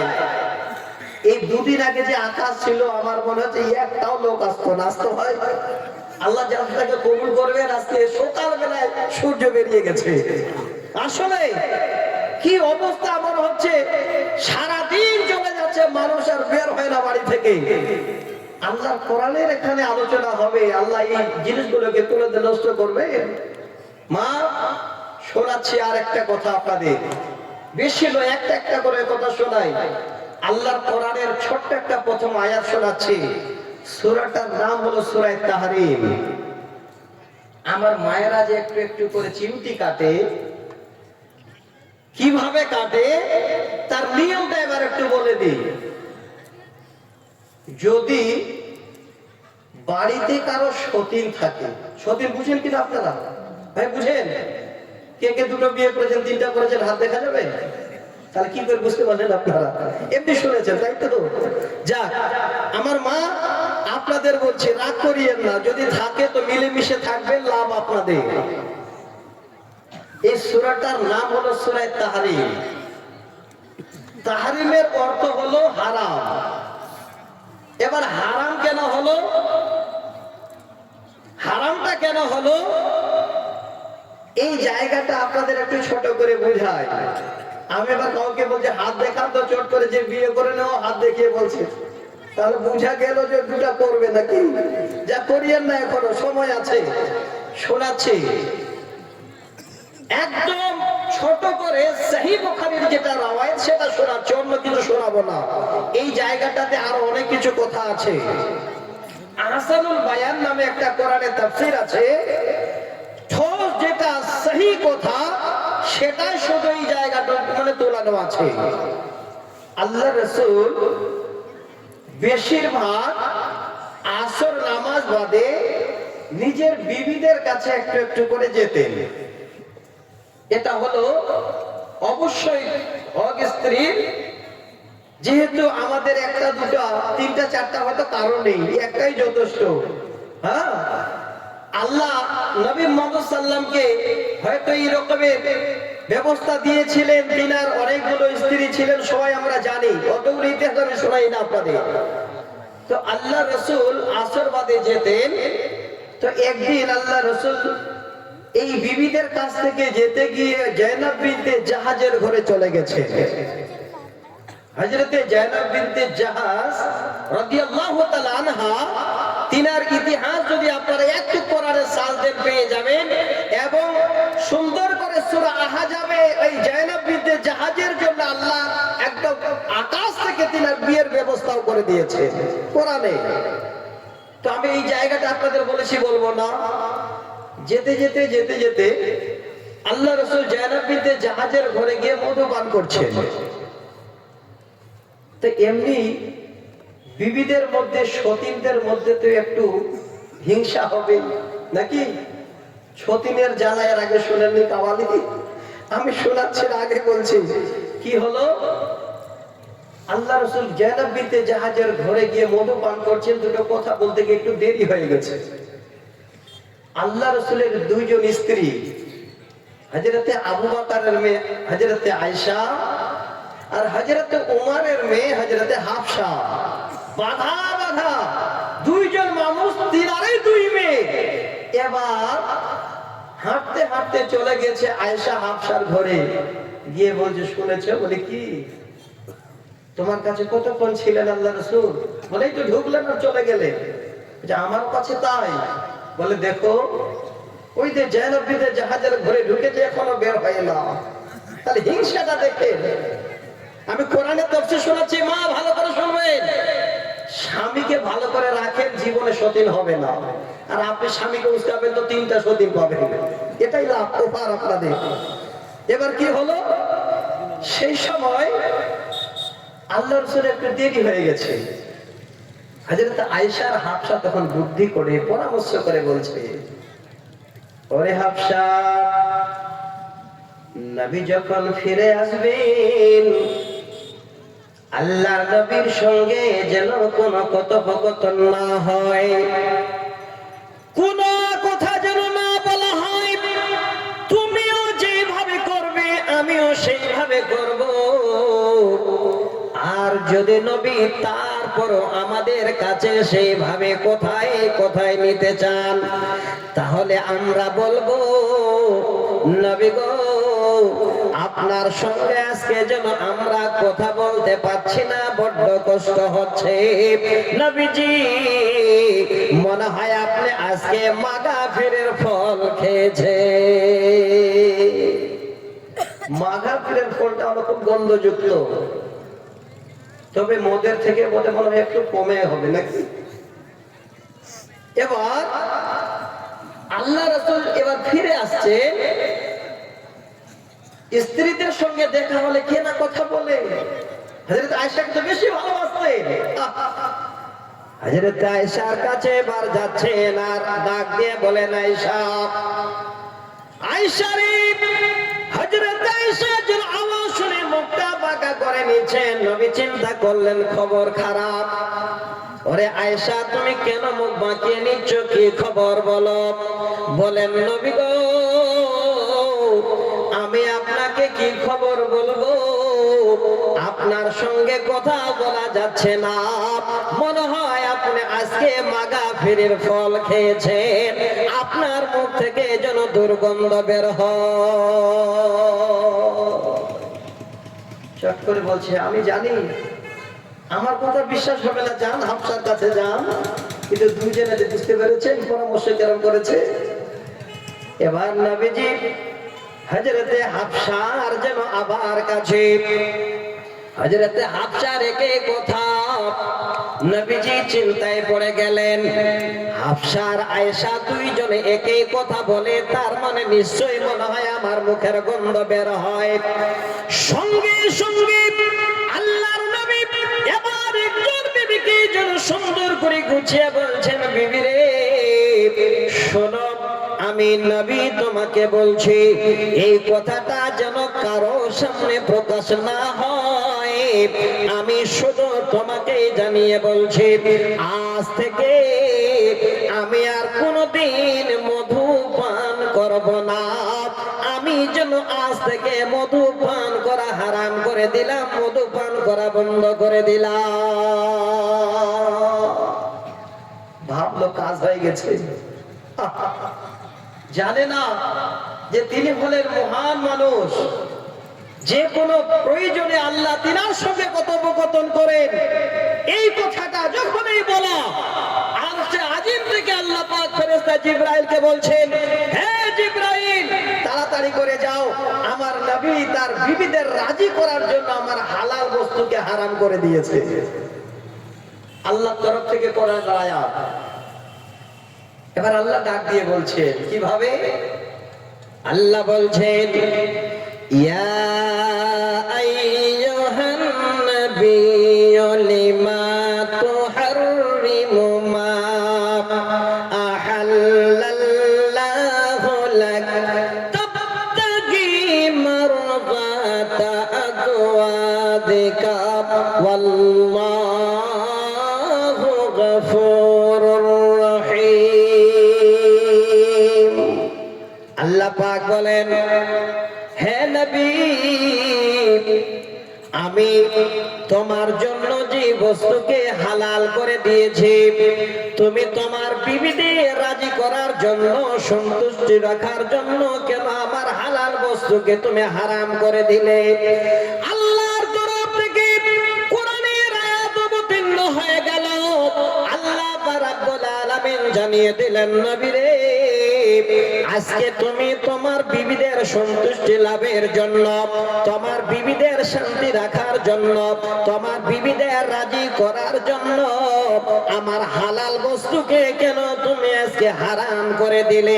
ইন্নাল্লাহু গফুরুর রহিম, নিশ্চয়ই তোমার আল্লাহ ক্ষমাশীল, তিনি হলেন দয়ালু। আল্লাহর তরফ থেকে এবার কোরআনের আয়াত অবতীর্ণ হয়ে গেল। কিন্তু আল্লাহ রাসূল কসম খেয়ে নিয়েছেন যে আমি আর মধুপান করবো না, আজ থেকে বাদ দিয়ে দিলাম। হে মা, কিচ্ছু নয়, শুধু আপনাদের এই মুখের জবানের চক্রান্ত। এমনি আমি প্রথমে হাদিসটা পড়িনি, লিসানুন যাকিরুন, সব থেকে দামি সম্পদ হলো যেই জবান দ্বারা আল্লাহর জিকির করা হয়। আবার এই জবানটা এমন একটা জবান, আল্লাহর জিকির ছেড়ে দিয়ে ভালো কাজ ছেড়ে দিলে এই জবানটাকে আবার জাহান্নামে নিয়ে যাওয়া হয়। জবানের মাধ্যম দিয়ে সহিহ বুখারীর হাদিস, আল্লাহ রাসূল বলছেন, হযরতে সালেহ ইবনে সাদ রাদিয়াল্লাহু তাআলা আনহু হাদিসের রাবী, নবীজি বলেন, মাইয়াজমাল্লি মা বাইনা লাহিয়াইহি ওয়া মা বাইনা রিজলাইহি আজমাল্লাহুল জান্নাতা। আল্লাহর নবী বলেন, ওরে আমার উম্মত, পৃথিবীর বুকে যদি দুইটি জিনিসের তোমরা জিম্মা নিতে পারো, আমি নবী তোমাদের জান্নাত যাবার জিম্মা নেব। এই দুটি জিনিস হলো মাইয়াজমাল্লি মা বাইনা লাহিয়াইহি, লাহিয়া বলা হয় এই ঠোঁটের ভিতরে, অর্থাৎ যেটা হলো আমাদের জবান, যেটা হলো জিভ। এক নাম্বার যদি আমরা জিভের জিম্মা নিয়ে নিতে পারি, ওয়া মা বাইনা রিজলাইহি, দ্বিতীয় নম্বর হলো দুই পার মাঝের স্থান, অর্থাৎ যার অর্থ হলো লজ্জাস্থান। নবীজি বলেন, এই দুইটি জিনিসের যদি তোমরা জিম্মা নিতে পারো রে উম্মত, আমি তোমাদের জন্য আল্লাহর জান্নাত যাবার জিম্মা নেব। এই হাদিসটা জালসা করার আগে সমস্ত গার্জিয়ানের গলায় লিখে দেওয়া উচিত। যদি বলেন কেন, কথাটা খারাপ লাগতে পারে। এই জালসা নামে যত দোকান আর এই মানে বসাবেন, বাজার বসাবেন, জেনে রাখেন যে এই বাজার আর এই আখড়াটা জেনার তৈরি হবে এই জায়গায়। আস্তে আস্তে সব বন্ধ হচ্ছে, এই এরিয়া তো বন্ধ হবে ইনশাআল্লাহ। এমন কিছু কিছু জায়গা আছে যা মুর্শিদাবাদের দিকে, তারা একদিন বছরে জালসা করে, আর এই জালসাটার জন্য তারা এমন পরিশ্রম করে, গ্রামের যেটা বস্তি দোকান, সেই দোকানের কাছে কমিটির লোক গিয়ে বলবে, ভাই সারা জীবন আমরা তোমার দোকানে সওদা খাই, সারা বছর তোমার দোকানে আমরা মাল কিনি, এই জালসার দিনে সন্ধ্যা 7টা পর্যন্ত দোকানটা খোলা থাকবে, 7টার পরে যেন ভাই দোকানটা বন্ধ হয়ে যায়। বাইরের দোকান তো দূরের কথা, যেটা গ্রামের বস্তি দোকান, ওই দোকানটাও তালা বন্ধ। কোন রকমের লোক নেই, জন নেই বাজারে, সব লোক বসে আছে যারা শোনার, আরামসে 3, 4, 5টা বক্তা একদিনের জালসায়, ওনারা মন ভরে একদিনে সারা বছরের জালসা শুনে নিচ্ছে। আর এখানে জালসা নামে নাগরদোলা, আর কত চেহারার কত বাহার। একবার ভাবেন, এই হাদিসটাকে একটু ফলো করেন। আল্লাহ রাসূল বলছেন, যদি 2টি জিনিসের তোমরা জিম্মা নিতে পারো, আমি তোমাদের জন্য জান্নাতের জিম্মা নেব। 1 নম্বর হলো জবান। জেনাটা সর্বপ্রথম জবান দিয়ে হয়। প্র্যাকটিক্যাল ফিল্ডে পড়ে, আর বর্তমানে মোবাইল হয়ে গেছে, জেনা তো আগেই হয়ে যাচ্ছে। বলুন ঠিক না ভুল বলেছি আপনাদের? আজকে জালসা আমরা খবর না পাই আর না পাই, যারা জালসায় আসবে আগে পরে পরে খবর হয়ে গেছে, হ্যাঁ এবার তাদের দিন তারিখও হয়ে গেছে যে গুনাহটা আমাদের করতে হবে। নাউজুবিল্লাহ, কথাটা হয়তো খারাপ লাগতে পারে। আমি অনুরোধ করব, এই বিষয়ে আমি কঠোর বক্তব্য রাখবো। সেদিন ডাঙ্গাপাড়ায় জালসা আমার আছে, অনেকদিন আগে যার সঙ্গে ডেট নিয়েছেন, অনেক মনে আশা নিয়ে আমি সেখানকার জন্য প্রস্তুতি নিয়ে আছি ইনশাআল্লাহ, অনেক ভালো কথা বলার জন্য আপনাদের জন্য। কিন্তু হঠাৎ করে এই ডেটটা হলো। এবার নাছর বান্দা আমার 2 বন্ধু কোনো মতেই ছাড়ে না, আমাকে বললো, ভাই কোনটা দিন একটু খালি আছে দেখে শুনে বললে ভালো হয়। তো এমনিতেই এই দিনে একটু জালসা কমেই থাকে, তার মধ্যে 30 দিনের মধ্যে আমার 22টা অলরেডি জালসা ছিল, এটা দিয়ে 23টা হলো। এবার হয়তো 5-7 দিন বসে থাকলে তো গুনাহ নেই, নাকি বলেন? তো আমি জালসার ডেটটা আপনাদের দিয়েছি, জানি যে আপনারা এখানকার মানুষ কোরআন হাদিস শোনে, আরো আগ্রহ সহিত আমি জালসার ডেটটা আপনাদের দিয়েছি। একটু ধৈর্য ধরবেন, খারাপ লাগতে পারে, আমি সেদিন আপনাদের শোনাবো ইনশাআল্লাহ। যদি মেনে নিতে পারেন তাহলে আমার বাপেরা ভাইরা কিয়ামতের দিনে আপনারা সেদিন হাসবেন আর স্মরণ করবেন যে আল্লাহ সেদিন হয়তো জালসা শুনেছিলাম, আল্লাহ তাই আজকে বেঁচে গেছি। একটু ধৈর্য ধরবেন, সময়টা আসতে দেন, যতদূর সম্ভব মনে হয় 7ই ফেব্রুয়ারি। একটু ধৈর্য ধরবেন, আল্লাহ যেন হায়াত দেন আপনাদের। তো আমি 2টো জিনিসের কথা বললাম, কি একটা হলো জবান আর একটা হলো লজ্জাস্থান। নবীজি বলেন, যদি তোমরা 2টি জিনিসের জিম্মা নিতে পারো, আমি নবী তোমাদের জন্য আল্লাহর জান্নাত যাবার জিম্মা নেব। কোন ভাগ্যবান আছে, কে রকমের আছে যে আমাদের মতোই গুনাহগার আল্লাহর জান্নাত যাবার জন্য জিম্মা নেবেন? একমাত্র নবী মুহাম্মদ রাসূলুল্লাহ সাল্লাল্লাহু আলাইহি ওয়াসাল্লাম ছাড়া। তিনি এত বড় কথা বলে গেছেন, আজকে আমরা তিনার কথাগুলো এইদিকে শুনি আর একদিকে বের করে দিই। শোনাচ্ছি মায়েরা, আমার কথা বলছেন নাকি আপনারা? যদি কথা বলার একটা মাইক্রোফোন আছে, দিচ্ছি, কি প্রয়োজন এখানেই বলেন। আপনাদের আওয়াজ আসছে কেন? একটু ধৈর্য ধরেন না আপনারা। জানি আপনারা গীত বেশি পছন্দ করেন, এটা জানি তো আমি। বিয়ে বাড়ি গীত চলে তো এখনো, যদি চলে তো তওবা করে নেন, আর না হলে বাংলাদেশে যান। দুনিয়ার যত গীত বাংলাদেশে গাইছে এখন, দেখেছেন না কত ড্যান্স করছে গো। আল্লাহু আকবার। এবার বলে মৌলভী সাহেব আপনিও দেখেন, চোখে যদি পড়ে যাবে কি করবেন তখন বলুন? আল্লাহু আকবার। থুবড়া খাওয়াচ্ছে, কি খাওয়াচ্ছে না খাওয়াচ্ছে, তখনও গীত বলছে আর ড্যান্স করছে মহিলারা। আমাদের ইন্ডিয়া অনেক ভালো আছে, বলুন ঠিক না ভুল বলছি? এরিয়াতে আছে নাই? এই যে এই রকমের মানুষদের জন্য সব উঠে গেছে। হলুদ মাখা কোনোদিন যেন এই রকমের প্রথা না থাকে, সব বন্ধ করে দিন। কেন আজকে এই রকমের আমাদের কথা হবে, প্রথা চলবে যেটা কোরআন হাদিসের বাইরে? বাংলাদেশে তো মহিলাদের নিয়ে এখনো গোসল করার সময় গোড়াগড়ি দিচ্ছে, নাউজুবিল্লাহ। আগে ছিল আমাদের দেশেও, উঠে গেছে। মানুষ অনেক শিক্ষিত হয়েছে, অনেক সমাজ পরিবর্তন হয়ে গেছে এই কোরআন হাদিসের মাধ্যম দিয়ে। তবে এই কোরআন হাদিসটা তখনই খুঁজে পাবেন যখন মক্তবটা থাকবে। আসলে বিশ্বের সবথেকে বিশ্ববিদ্যালয় হলো এই মক্তব। আর তার থেকে বড় বিশ্ববিদ্যালয় হলো এই মহাজননীরা। মক্তবে যাওয়ার আগে আমাকে একটা বই দিয়েছেন এমদাদুল ভাই, একটু আগে দেখলাম। যখন বাচ্চাটা একটু করে কথা বলতে শিখবে, মা এটা হলো দায়িত্ব যে বাচ্চাটাকে আল্লাহ এই শব্দটা শেখা, আল্লাহ এক এই শব্দটা শেখা। এত সুন্দর করে লিখেছেন। ইনশাআল্লাহ কোনোদিন আবার আলোচনা করব বলেছি, সেদিন আলোচনা হবে। তো আমার মা জননী, আপনাদের বলছি নিজে তৈরি হন, আল্লাহর জান্নাত যাওয়ার জন্য রাস্তাটা প্রশস্ত করেন। আমি হাদিসটা শোনাচ্ছিলাম, হাদিসটাকে খুব ভালো করে ফলো করবেন। দুটো জিনিস, একটা হলো জবান, একটা হলো লজ্জাস্থান। এই দুটো যদি ঠিক মতো আপনারা আমরা যদি হেফাজতে রাখতে পারি, আল্লাহ রাসূল বলছেন আমি তোমাদের জন্য জান্নাতের জিম্মা নেব। জান্নাতে যাওয়ার জন্য কোনো চিন্তা করবেন না। তবে আমি কেন শোনাচ্ছিলাম কথাটা আপনারা হয়তো ভুলে গেলেন। আমি এই দোকান পয়সার কথা বলতে গিয়ে হাদিসটা শোনালাম, তাফসীর শোনাচ্ছিলাম সূরা তাহরিমে। এবার আমার মা, হে বোন শোনেন, আল্লাহ রাসূল কসম খেয়ে বলছেন যে আমি আর মধু পান করব না। আল্লাহ তখন আবার দ্বিতীয়বার বলছেন قد فرض الله لكم تحلة أيمانكم। আল্লাহ পাক বলেন, হে নবী আজকের দিনে যে তুমি কসমে উপাহিত হয়েছো, হে নবী আমি সমস্ত রকমের তোমার কথাগুলোকে যেন শুনেছি।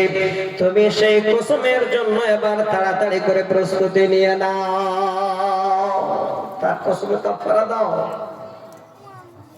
এবার আল্লাহর তরফ থেকে কোরআনের আয়াত অবতীর্ণ হলো। সংক্ষেপে বলি, এই কথা কাউকে বলবে না, এত গোপনীয় কথা। ইতিমধ্যে এবার আল্লাহ রাসূল যখন চলে গেছেন, এই কথা কি আর পেটে থাকে গো? মেয়ে মানুষের পেটে চট করে হযরত আয়েশা আর হাফসার মধ্যে কথোপকথন শুরু হয়ে গেছে। শুনেছো বলে কি আমাদের কথাটা কাজে লেগে গেছে।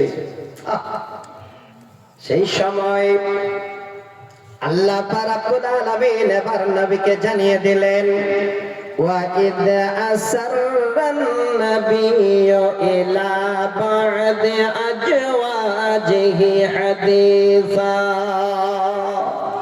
হে নবী, আমি আল্লাহ আজকে যেন তোমাকে জানিয়ে দিচ্ছি, তোমার এক বিবি অপর বিবিকে যেন এই কথাটাকে প্রকাশ করে দিয়েছে। আল্লাহর তরফ থেকে খবর হয়ে গেল, আল্লাহর নবী যেন জেনে নিলেন। ইতিমধ্যে নবীজি যখন এবার বিবিদের কাছে পৌঁছান, নবীকে জিজ্ঞাসা করা হয়, নবীগণ এই রকমের খবর আপনি কি করে জানলেন? না আমরা তো কাউকে জানাইনি, কাউকে বলা বলি হয়নি।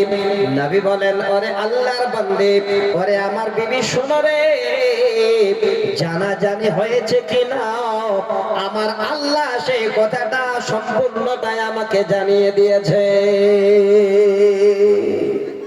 কথাটা ফাঁস হয়ে গেছে, কথা প্রকাশ হয়ে গেছে। এবার দুইজন হযরত আয়েশা আর হাফসা, যারা হলেন সব থেকে নামি দামি লোক, সাহাবীদের মধ্যে 1 নাম্বার আর 2 নাম্বার লোক, এবার খলিফাতুল মুসলিমিন হযরতে আবু বকর, হযরতে ওমর এবং প্রথম খলিফা হযরতে আবু বকর, এই দুইজনের মেয়ে সম্বন্ধে এই রকমের কথা যখন এসে গেল, সুবহানাল্লাহ, কি হবে? আল্লাহর তরফ থেকে আবার যেন আওয়াজ আসছে, ওয়া ইন তাতুবা, আল্লাহ বলছেন বান্দিরে তোমরা যদি তাড়াতাড়ি করে আত্মসমর্পণ না করো, অর্থাৎ যদি তোমরা ফিরে না আসো আমার নবীর দিকে, অর্থাৎ তোমাদের দিলগুলো যেন খুব কঠোর হয়ে গেছে, শক্ত হয়ে গেছে। আল্লাহর তরফ থেকে এই আওয়াজ যখন চলে আসলো, তোমরা তাড়াতাড়ি করে ভুল ক্ষমা নাও, তোমরা ভুল করেছো, আমার নবীর কাছে তোমরা এসে তাড়াতাড়ি করে তার ক্ষমার জন্য এবার আবেদন জানাও। এবার দুইজন হলেন আবু বকর আর উমরের মেয়ে, তাদের তো গরম আর কম হবে না। আয়েশা বলে, না না এত চট করে কথা মেনে নেওয়া যাবে না। হাফসা বলেন, না এত তাড়াতাড়ি কথা বলে মেনে নেওয়া যাবে যাবে না। কারণটা হলো আজকে আমরা এই রকমের জায়গায় খুব তাড়াতাড়ি যাব কেন আমার বাবারা এই রকমের। আল্লাহ বলছে না, ওয়াইন তাতুবা আলা কুলুবিহিম, তোমাদের দিল এমন হয়ে গেছে যে তোমরা তাড়াতাড়ি করে তওবা করো, তোমাদের দিলগুলো যেন শক্ত হয়ে গেছে, তওবা করে ফিরে এসো। ইতিমধ্যে হযরত আয়েশা আর হাফসা দুইজন মিলে এবার সুন্দর করে মাথা নিচু করে ফিরে আসছে। আল্লাহ তারপরে বলছে আসা রাব্বাহু ইন তাল্লাকাকুন্না আইয়ুবদলাহু আদওয়ালাম খায়রাম মিনকুন্না মুসলিমাতিন মুমিনাতিন কানিতাতিন তাইবাতিন আবিদাতিন সাইহাতিন সাইয়্যিবাতিন ওয়া আবকারা। আল্লাহ শেষে ধমক দিয়ে বলছেন, শুনে রাখো ভালো করে, যদি আজকে তোমরা তাড়াতাড়ি করে ফিরে না আসো, আল্লাহ রাসূলের কাছে তোমরা যদি এই রকমের ভুলের ক্ষমা নিয়ে ফিরে না আসো, আমি আল্লাহ হতে পারে তোমাদের নবীর কাছ থেকে বিদায় দিয়ে দেব, তোমাদের থেকে আমার নবীর কাছে আরো অনেক ভালো ভালো আমার বান্দীদের নবীর জন্য ব্যবস্থা করে দেব। তারা কেমন? তারা কারা? এই 4, 5, 7টা সিফাত আমার মায়েদের বলছি। আমার মা, এই সিফাত গুলো আপনাদের হওয়া উচিত। আমার মনে হয় একটা মায়েরও পাওয়া যাবে না। আল্লাহ পাক ধমক দিয়ে বলছেন, হতে পারে যদি বিবি তোমাদের যদি আল্লাহ রাসূল তালাক দিয়ে দেন, আইয়ুবদিলাহু আযওয়াজান খায়রাম মিনকুন্না, তোমাদের থেকে আল্লাহ পাক আরো নবীকে যেন আরো ভালো কাউকে ম্যানেজ করে দিতে পারেন, ব্যবস্থা করে দিতে পারেন। মিনকুন্না মুসলিমাতিন মুমিনাতিন তাইবাতিন সাইহাতিন আবিদাতিন সাইহাতিন ওয়া সাইয়্যিবাতিন ওয়া আবকারা। এই 7 থেকে 8টা সিফাতের কথা বললেন। আল্লাহ বলছেন হতে পারে তারা হবে মুমিনা, তারা হবে রোজা রাখনে ওয়ালি, তারা হবে ইবাদত করনে ওয়ালি, তারা হবে এই রকমের আত্মসমর্পণ করনে ওয়ালি, তারা হবে এই রকমের সাইয়্যিবা কিংবা বাকিরা। এবার এই ধমক যখন চলে আসলো আল্লাহর তরফ থেকে, ওই সময় তারা এবার তাড়াতাড়ি করে মাথা নত করে নিল। তার আগে হযরত উমরের কানে খবর পৌঁছে গেছে। সহিহ বুখারী 2য় খণ্ডে কিতাবুল মাগাজিতে হাদিসটা এইভাবে লম্বা আছে। আমার মায়েরা একটু শুনবেন, এই জায়গাটাতে বাপেরা অনেক জ্ঞান নিতে পারবেন। হযরত উমরের কানে খবর চলে গেল যে আল্লাহ রাসূল হয়তো আমার মেয়েকেও তালাক দিয়ে দিয়েছে। পৃথিবীর বুকে সবথেকে তালাক শব্দটা যখন উচ্চারণ হয় দুনিয়াতে, আল্লাহ পাক রব্বুল আলামিনের আজ পর্যন্ত কেঁপে যায় এই তালাক শব্দটা শুনতে গেলে। সেই সময় হঠাৎ করে হযরত উমর যেন মাথা ভেঙে পড়ে গেছেন। আল্লাহ, কি হলো? আমার এই হাফসা আবার যেন তালাক প্রাপ্ত হয়ে গেল। আসলে তালাক হয়নি, শব্দটা কেমন এসেছে? হতে পারে যদি আল্লাহ রাসূল তোমাদের তালাক দিয়ে দেন, তোমাদের থেকে আল্লাহ তার ভালো ব্যবস্থা করে দেবেন। কিন্তু তালাক হয়নি খবর হযরত উমরের কানে। রাস্তার ধারে একদিন ওযু করতে বসেছে, হাদিসটা সহিহ বুখারীতে। একটু শুনবেন মা, যাদের মেয়ে আছে, বাপ যাদের মেয়ে আছে, আপনারা ভালো করে শুনবেন। আজকে এই জায়গা থেকে আমরা দুটো জিনিস নেব। যাদের মেয়ে আছে, এই জিনিস দুটো কত দামি আপনারা শুরু থেকে পাবেন এই বক্তব্যে। হযরত উমর ওযু করছেন বসে। ইতিমধ্যে এবার চিন্তায় পড়ে গেছেন, আল্লাহ, আমার হাফসার আগে বিয়ে হয়েছিল, তার স্বামী মারা যাওয়ার পরে আমার নবীর সঙ্গে আমি হাফসার বিয়ের ব্যবস্থা করেছিলাম। নবীর সঙ্গে হযরতে হাফসার বিয়ে কেমন একটু শুনে রাখেন। কত বড় আল্লাহ রাব্বুল আলামিনের দয়া। হযরত উমর যেন ভেঙে পড়ার কারণটা জানাচ্ছে। তিনি বলছেন, আমার প্রথম জামাই যখন মারা যায়, আমি উমর উজু করতে বসে চিন্তায় যেন গালে হাত দিয়ে বসে আছে। ইতিমধ্যে দেখি হযরত ওসমান গনি রাদিয়াল্লাহু তাআলা আমার সামনে দিয়ে হাঁটছে। আওয়াজ দিয়ে বলছিল, ওসমান,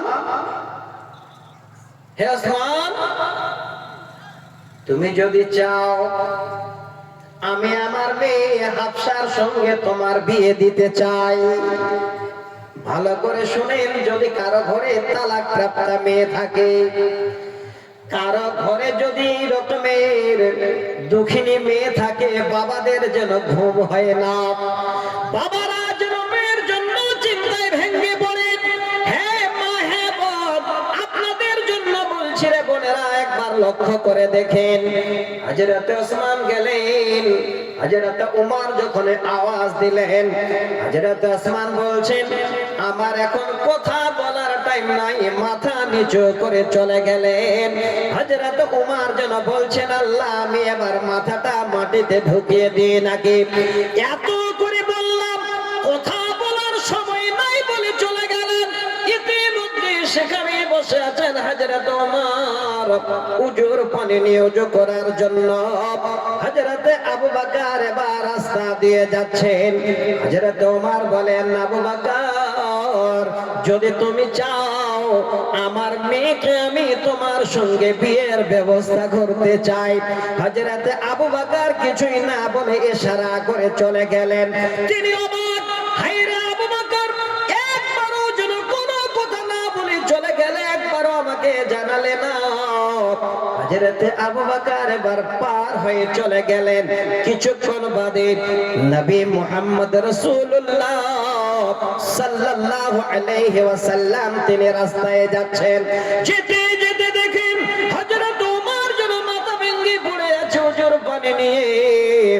আল্লাহর নবীকে বলছেন, নবী গো, আমি ওসমানকে বললাম আমার মেয়ের কথা, কোনোই কথা না বলে একটু কি বলে চলে গেল। আবু বকরকে বললাম, কোনো কথা না বলে চলে গেলেন। বড় যেন সহায় হয়ে পড়ে আছে নবী। আল্লাহর নবী বলছেন, ওরে আবু বকর, ওরে উমর, কোন রকমের বাবা চিন্তা করো না। হযরত ওসমান চলে গেছেন, তোমার কোনো দুঃখ নেই। হযরত আবু বকর চলে গেছেন, কোনো দুঃখ নাই। শোনো উমর, আমি আজকে তোমাকে এই রকমের একটা কথা বলতে চাই, যদি তুমি আমার কথাটা মেনে নিতে পারো, আমি স্বয়ং নবী মুহাম্মদ রাসূলুল্লাহ সাল্লাল্লাহু আলাইহি ওয়াসাল্লাম তোমার হাফসা মেয়ের জন্য বিয়ের প্রস্তাব দিচ্ছি। উমর বলো, তাতে তুমি রাজি আছো কিনা? হযরত উমর বলেন, নবী গো, এর থেকে ভাগ্যবান আর কে হতে পারে? আপনি যেন আজকে আমার মেয়ের জন্য প্রস্তাব দিয়েছেন। এবার সেই সময় হযরতে নবী মুহাম্মদ সাল্লাল্লাহু আলাইহি ওয়াসাল্লামের সঙ্গে হাফসার হযরত উমর বিয়ে দেন। খবর যদি যায় আবার নবী তালাক দিয়ে দিয়েছেন, তাহলে বাবার মন কেমন হবে? হযরত উমর ভেঙে গেছে। হযরত আবু বকরকে পরে জিজ্ঞাসা করা হলো, একটা তো কথা বলতে পারতে আবু বকর। হায়রে নবীর প্রেমিক। হযরত উমরকে বুঝিয়ে বলছিল, মা, আমি এই জন্য একটাও কথা বলিনি। আমার কানে আওয়াজ এসেছিল হাফসার ব্যাপারে নবী হয়তো প্রস্তাব দেবেন। এবার আমি যদি তোমার সঙ্গে কোনো কথা বলতাম, কথা যদি আমার উলট পালট বের হয়ে যেত, হয়তো আমার নবীর উপরে আমার বেয়াদবি করা হয়ে যেত। দেখেন কেমন নবীর প্রেমে পাগল। যেই জায়গাটা বুঝাতে চাইলাম রে মা, যদি আপনারা স্বামীর সঙ্গে জীবন করেন, স্বামীর সঙ্গে জীবন যাপন করে চলতে চান, মারে কমপক্ষে এই বস্তুটাকে এমন করে একটু আপনারা সামনে রাখবেন, যেন আপনার জান্নাত যাওয়ার রাস্তাটা আপনি সহজ করে নিতে পারে। হাদিস শোনেন।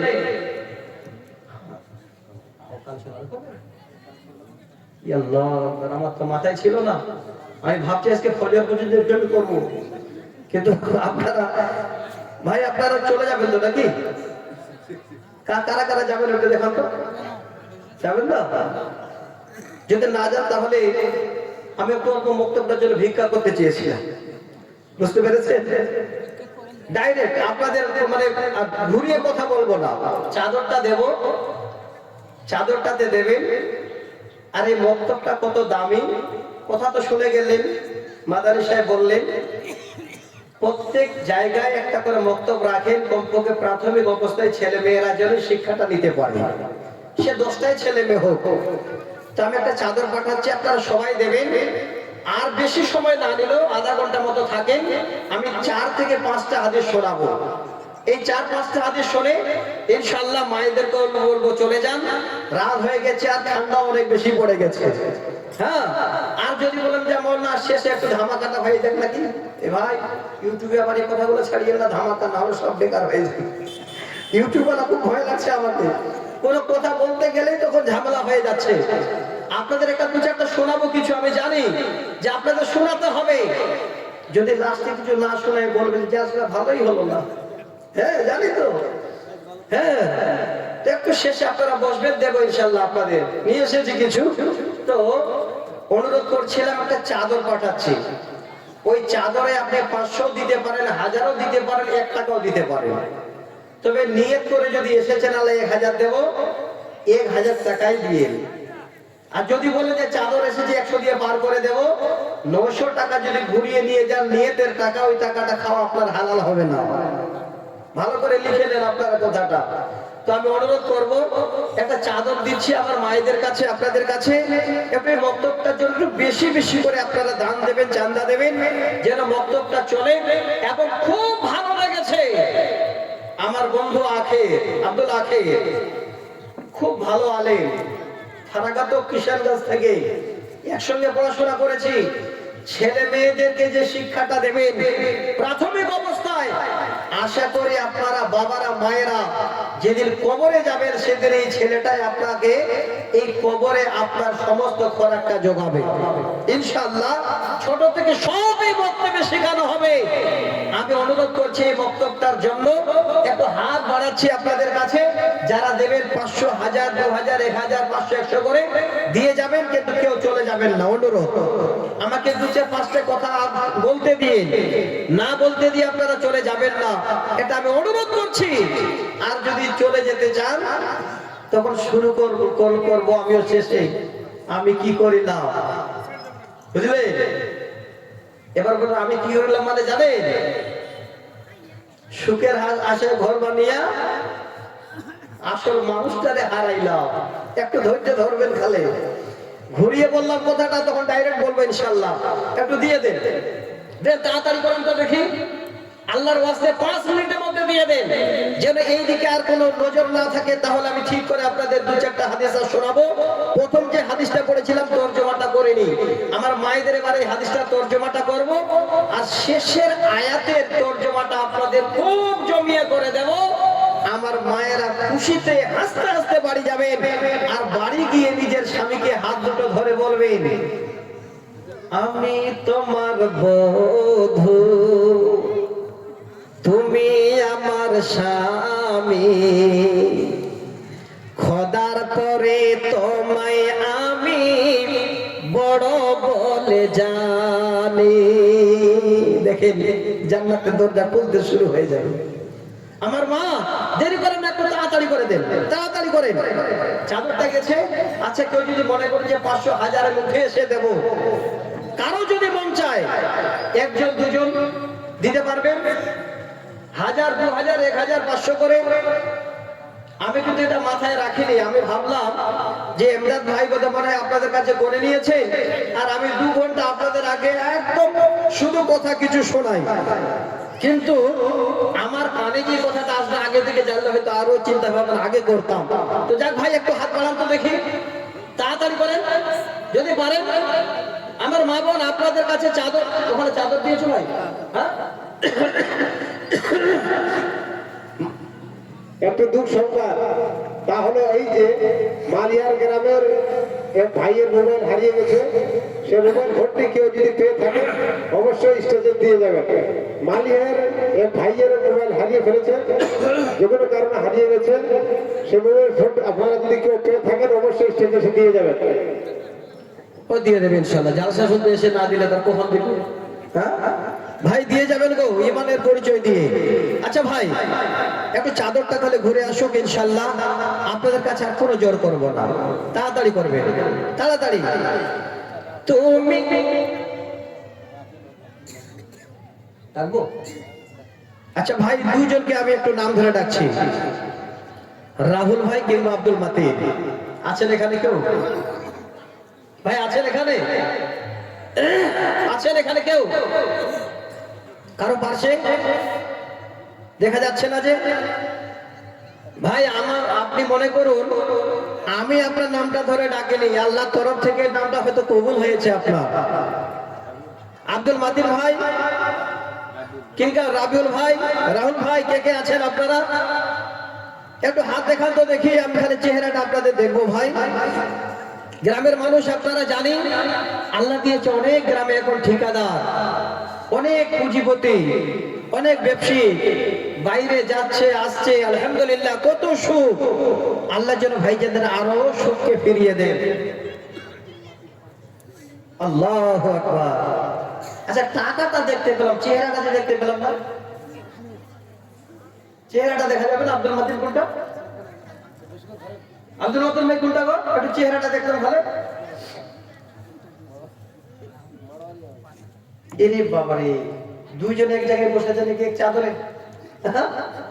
এ ভাই যে নাম দুটো ধরে ডাকছিলাম, আপনারা দুইজনে কিন্তু 5,000 করে দিয়েছে।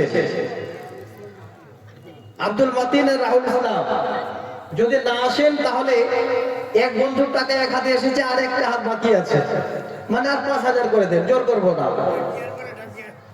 জি আছেন ভাই এখানে? আব্দুল মাতিন ভাই কই? জালসা হচ্ছে প্যান্ডেলের ভিতরে, তোমরা আছেন বাইরে, এরকম শ্রোতা না হলে হয়? আচ্ছা এ ভাই এই দুইজন যদি আছেন তো আপনারা দয়া করে বেশি নয় 10,000 করে টাকা দিয়েন ভাই। আল্লাহর কাছে দোয়া করবেন গভীর রাত্রি বেলায়, একটু পরে আল্লাহর ফেরেশতারা চেঞ্জ হবে। হাদিসে আছে রাত 12টার পরে আল্লাহর ফেরেশতারা রদ বদল হয়। তো আপনারা ভাগ্যবান, এই ফেরেশতারাও যেন দোয়া করেন। এবার পরের ফেরেশতা আল্লাহ যে ডিউটিতে পাঠাবেন সেই ফেরেশতারাও যেন আপনাদের জন্য দোয়া করেন। আপনারা 10,000 করে টাকা দিয়ে আল্লাহ যেন আমার এই কথাটাকে আল্লাহ তুমি কবুল করে নাও। আল্লাহ ভাইজানদের তুমি সুখে শান্তি রাখিও। আল্লাহ ভাইজানদের আরো বড় টাকাওয়ালা বানিয়ে দিও। আল্লাহ রুজি রুটিতে বরকত দিও। আল্লাহ ছেলে মেয়েদের আল্লাহ তুমি সুখ শান্তি দিয়ে ভালো ঘরে ভালো বাড়িতে দিনদার ইমানদার দেখে আল্লাহ বিয়ের ব্যবস্থা করে দিয়ে যতদিন বেঁচে থাকবেন আল্লাহ তুমি ঈমান এবং আমলের সহিত জিন্দেগি করার তৌফিক দিও। একবার সকলে মিলে পড়ি আল্লাহুম্মা আমিন।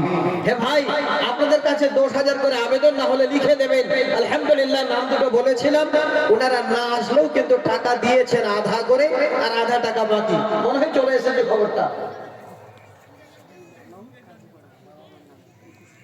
আলহামদুলিল্লাহ শাহিদ আলম মা বাবার জন্য কাজীপাড়ায় বাড়ি 2100 টাকা দিয়েছে। আচ্ছা ওই দুই ভাই মাতিন ভাই আর রহমান ভাই, ওই খবরটা আসেনি এখনো? কই এ ভাই আর 5,000 করে এখন না দিলে একটু লিখে দেন। দেখেন অনেক ভাই জানেরা বাপ জানেরা বসে আছেন শোনার জন্য। রাত যদিও হয়েছে একটু শোনার সুযোগটা দিয়ে গ্রামের মানুষ আপনারা চটচট করে দিয়ে দেন। আচ্ছা আর কেউ দেবেন 2,000 5,000 100 200 করে আল্লাহর ওয়াস্তে? রাগুল হক কই? রাগুল ভাই, রাগুল হক আছেন এখানে? রাগুল হক ভাই আছেন নাই এখানে? আল্লাহর ওয়াস্তে একটু যদি আপনারা এই 3-4 জন একটু হাতটা দেখাতেন, আমি সকলের কাছে হয়তো আর এইভাবে নাম ধরে চাইতাম না। আমি জানি যে বক্তব্যের জন্য জালসাটা করছেন, আলহামদুলিল্লাহ বক্তব্য আপনাদের চলছে। বক্তব্য পড়া হয় বোধহয় মনে হয় মসজিদের ওখানে, না? জায়গাটাও কত সুন্দর, মসজিদ তো আলহামদুলিল্লাহ খুব সুন্দর। সেখানে যত্ন সহকারে আপনাদের বাচ্চাদের যে শিক্ষা দেওয়া হয় সেটা কিন্তু দেখেই বোঝা যাচ্ছে জায়গা এবং টিচারও ভালো পেয়েছেন আপনারা। তবে বলবো প্রাথমিক অবস্থায় শিক্ষাটা দিয়ে ছেলে মেয়েদের আপন আপন ইচ্ছা যেখানে সেখানে দিয়ে দিনদার ইমানদার করে যেন ছেলেরা মানুষ হয়, এইভাবে করে আপনারা নিয়ত করে ছেলেদেরকে পড়াশোনা করান। ইনশাআল্লাহ মা বাবা আপনারা খুশিতে থাকবেন, জীবন আপনাদের উজ্জ্বল হবে। মা বাবার জন্য ছেলেরা দোয়া করবেন, আপনারা পরকালে তার বিনিময় পাবেন। তো ভাইজান আরেকজন ঠিকাদার কি যেন বললাম, আরেকজন নাম রাগুল ভাই, রাগুল ভাই আছেন এখানে কাছাকাছি বা দূরে? নাই, আছেন তো অবশ্যই। যদি থাকেন তো একটু হাতটা বাড়িয়ে দিন না, তাড়াতাড়ি করেন। আমার মায়েদের বলছি, মা আপনারা যারা ওই যে ভান্ডারের টাকা পান, এখন কিভাবে যে বলবো বুঝতেও পারছি না, 500 থেকে 1000 হয়ে গেছে এখন। মায়েদের গরম আরো বেশি মানে বেড়ে গেছে। তো ওখান থেকে যদি 500 করে টাকাটা দিয়ে দেন মা, তা আমার মনে হয় খুব ভালো হতো। 500 করে টাকা, 11,500 টাকা রেখে দেবেন। স্বামী চাইতে গেলে বুড়ো আঙুলটা দেখাবেন আর 500 টাকা বক্তব্য দেবেন। দেন, তাড়াতাড়ি করেন।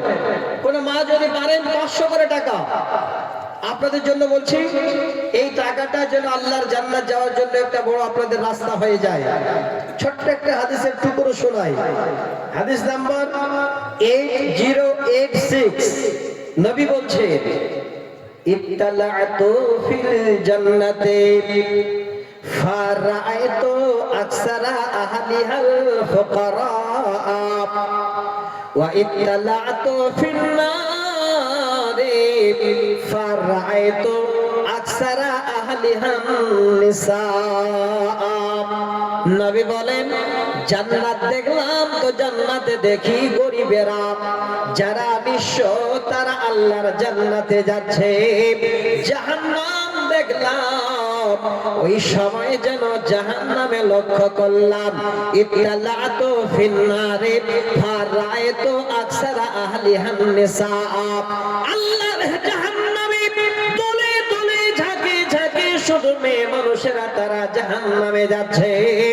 আল্লাহ রাসূল বলেন, ওই সমস্ত মেয়েরা শুধু জাহান্নামে আর জাহান্নামে তারা দলে দলে পড়ছে। আল্লাহ রাসূল দেখলেন স্বচক্ষে, দেখে ইত্তালাতু, আল্লাহ রাসূল বলেন, আমি নিজেই দেখছি। যদি টুপি মারলাম তো তাকাচ্ছি, দেখছি মহিলারা দলে দলে যাচ্ছে জাহান্নামে। ওই মহিলাদের জাহান্নাম থেকে বাঁচার জন্য আল্লাহ রাসূল একটা শব্দ আবার মহিলাদের সামনে বললেন, কি? ইয়া মা'শারান নিসা তাসাদদাকনা ফাইন্নী উরিতুকুন্না আকসারা আহলিন নার। ওরে মেয়ের দল, আমি দেখেছি রে তোমরা জাহান্নামে যেন লাফিয়ে লাফিয়ে পড়ছো, ঝাঁপ দিয়ে পড়ছো। সেই জাহান্নাম থেকে যদি বাঁচতে চাও, নবী বলেন, তোমরা বেশি বেশি করে সাদকা করো, দান করো। ওই জাহান্নাম থেকে পরিত্রাণ যদি পেতে চাও, জাহান্নাম থেকে পরিত্রাণ পাওয়ার রাস্তা হলো তোমাদের জন্য সাদকা। এমন একটা ইবাদত, সরাসরি আল্লাহর জান্নাত আর জাহান্নামে যাওয়া যায়, এই রকমের একটা ইবাদত যার নাম হলো দান বা সাদকা। তো মা বোন, আল্লাহ যেন ওই জাহান্নাম থেকে বাঁচান, আপনাদের ছোট ছোট ছেলে মেয়েদের যেন এই রকমের জাহান্নাম মুখী থেকে আল্লাহ বাঁচিয়ে দেন, জান্নাতের রাস্তায় যেন চলার রাস্তা করে দেন। এই বক্তব্যে যেন সে শিক্ষাটা নিয়ে মা বাবার জন্য দোয়া করতে পারেন। আমি অনুরোধ করব, একটু আপনারা হাতটা বাড়ান, তাড়াতাড়ি করেন, দেরি করবেন না। রাত অনেক হয়ে গেল, এই রাত পর্যন্ত জালসা দিয়ে দিয়েছে আলহামদুলিল্লাহ। যাক, রাবিউল ভাই 5000 টাকা দিয়ে দিয়েছে। আচ্ছা, 3টে ঠিকাদার, আর নাই ঠিকাদার গো? আর ঠিকাদার নাই? গোলাম রাব্বানি ঠিকাদার আছেন? গোলাম রাব্বানি ভাই আছেন এখানে? এই গ্রামে বাড়ি ভাই গোলাম রাব্বানি ভাই? যদি থাকেন, না আসতে পারলে আপনি ফোনে বলুন। ফোন নাম্বার না থাকলে আখের ভাইয়ের ফোন নাম্বারটা নিয়ে নিন, আব্দুল আখের ভাই। না হলে রেজাউল ভাইটা নেন, আলুর ভাই আছেন, আলু উনাদের নিয়ে বলেন, ফোন করে, তাই হয়ে যাবে। ভাই একটু আল্লাহর রাস্তা দেবেন। যাচ্ছি যাচ্ছি, হ্যাঁ একটু তাড়াতাড়ি করেন, দেরি করবেন না, আল্লাহর রাস্তে। যে ভাই নামটা বললাম, দেরি করেন না ভাইজান, আমি অপেক্ষা করছি আপনার জন্য। মা বোন হয়ে গেছে, মা বোনদের কাছে চলে আসুন, হয়ে গেছে। যে একেবারে হাদিসটা শোনায়, আর চাইবো না বেশি। ইচ্ছা মতো করে আপনারা দান দেবেন। দান খালি জানাশাই দিতে হবে তা নয়।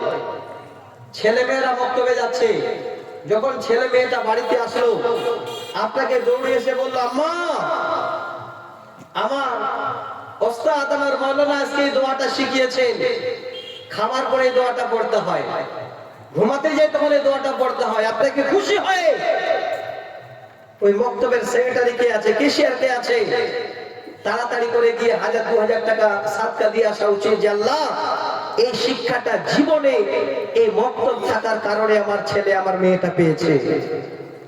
কত শিক্ষা লাভ করে এই মক্তবে জানেন? আমরা যখন পড়তাম ছোট, এবার যখন ছুটি হবে তার আগে লাইন করে ওস্তাদেরা দাঁড়িয়ে দিত আর প্রতিদিন একটা করে দোয়া মুখস্থ করাতো। সে দোয়াগুলো এখনো ভুলিনি। এই দোয়াগুলোই যদি খালি শিখে নেয় আপনার বাচ্চা, সারা জীবন আপনার জন্য কামিয়াব। তা আমি অনুরোধ করছি ভাই, 4 নম্বরে যে ঠিকাদার ভাই নামটা বললাম, আপনার খবরটার জন্য অপেক্ষা করছি। আপনারা যারা দেওয়ার দিয়ে দিয়েছেন, মায়েরা যারা দেওয়ার দিয়ে দিয়েছেন, এবার আমি আসছি। আপনাদের কোরআনের আয়াত পড়েছিলাম আর হাদিসটা পড়েছিলাম, এই দুটো সুন্দর করে ফিনিশিং দিয়ে উপসংহারটা টেনে দিয়ে ইনশাআল্লাহ আজকের মতো আমি আপনাদের কাছে বিদায় নেব। তবে মা জননী আপনারা সবাই মিলে নিয়ত করেন, আল্লাহ যত কোরআন হাদিস শুনলাম ঠিক মতো আল্লাহ যেন আমরা চলতে পারি সেই রাস্তার পথিক বানিয়ে দিও। একবার সকলে পড়ি আল্লাহুম্মা আমিন। আমি যে জায়গাটা বলছিলাম জান্নাত যাওয়ার জন্য রাস্তা সহজ, আর জান্নাত যেতে গেলে 1 নম্বরে আল্লাহকে তো রাজি করবেন, আল্লাহর পরে পরে রাজি করবেন আপনার স্বামীকে। একদম সহি হাদিসে আছে, আল্লাহ রাসূল বলছেন লা আমাতুল মারাতান তাসজুদা লিজাওজিহা। আল্লাহর পরে যদি সিজদা করার অর্ডার থাকতো তো আমি বলতাম, হে নারীরা তোমার স্বামীর কাছে গিয়ে সিজদা করো, লিইদামি হাক্কিহা লিইদামি হাক্কিহা আলাইহা। এটাই হলো সব থেকে আল্লাহর পরে বড় হক যে তোমার স্বামীর কাছে গিয়ে তুমি সিজদা করবে। তো মা জননী এই রাত্রি বেলায় হোক, ঝগড়াঝাটিতে হোক, যখনই হোক, এই স্বামীদের মুখটাকে একটু হাসি মুখে ফুটিয়ে রাখবেন, নারাজ করে দেবেন না। হাদিসটা শোনাচ্ছি, প্রথমে পড়েছিলাম আল্লাহ রাসূল বলছে, ইসনানে লা তুজাবিজু সালাতুহুমা রুসাহুমা আবদুন আবাকা মিন মাওয়ালিহি হাত্তা ইয়ারজিআ ওয়া ইমরাআতুন। আল্লাহ রাসূল বলছেন, হে পৃথিবীর উম্মত, 2 শ্রেণীর মানুষের ইবাদত আল্লাহর কাছে পৌঁছায় না, আল্লাহর কাছে গ্রহণ হয় না।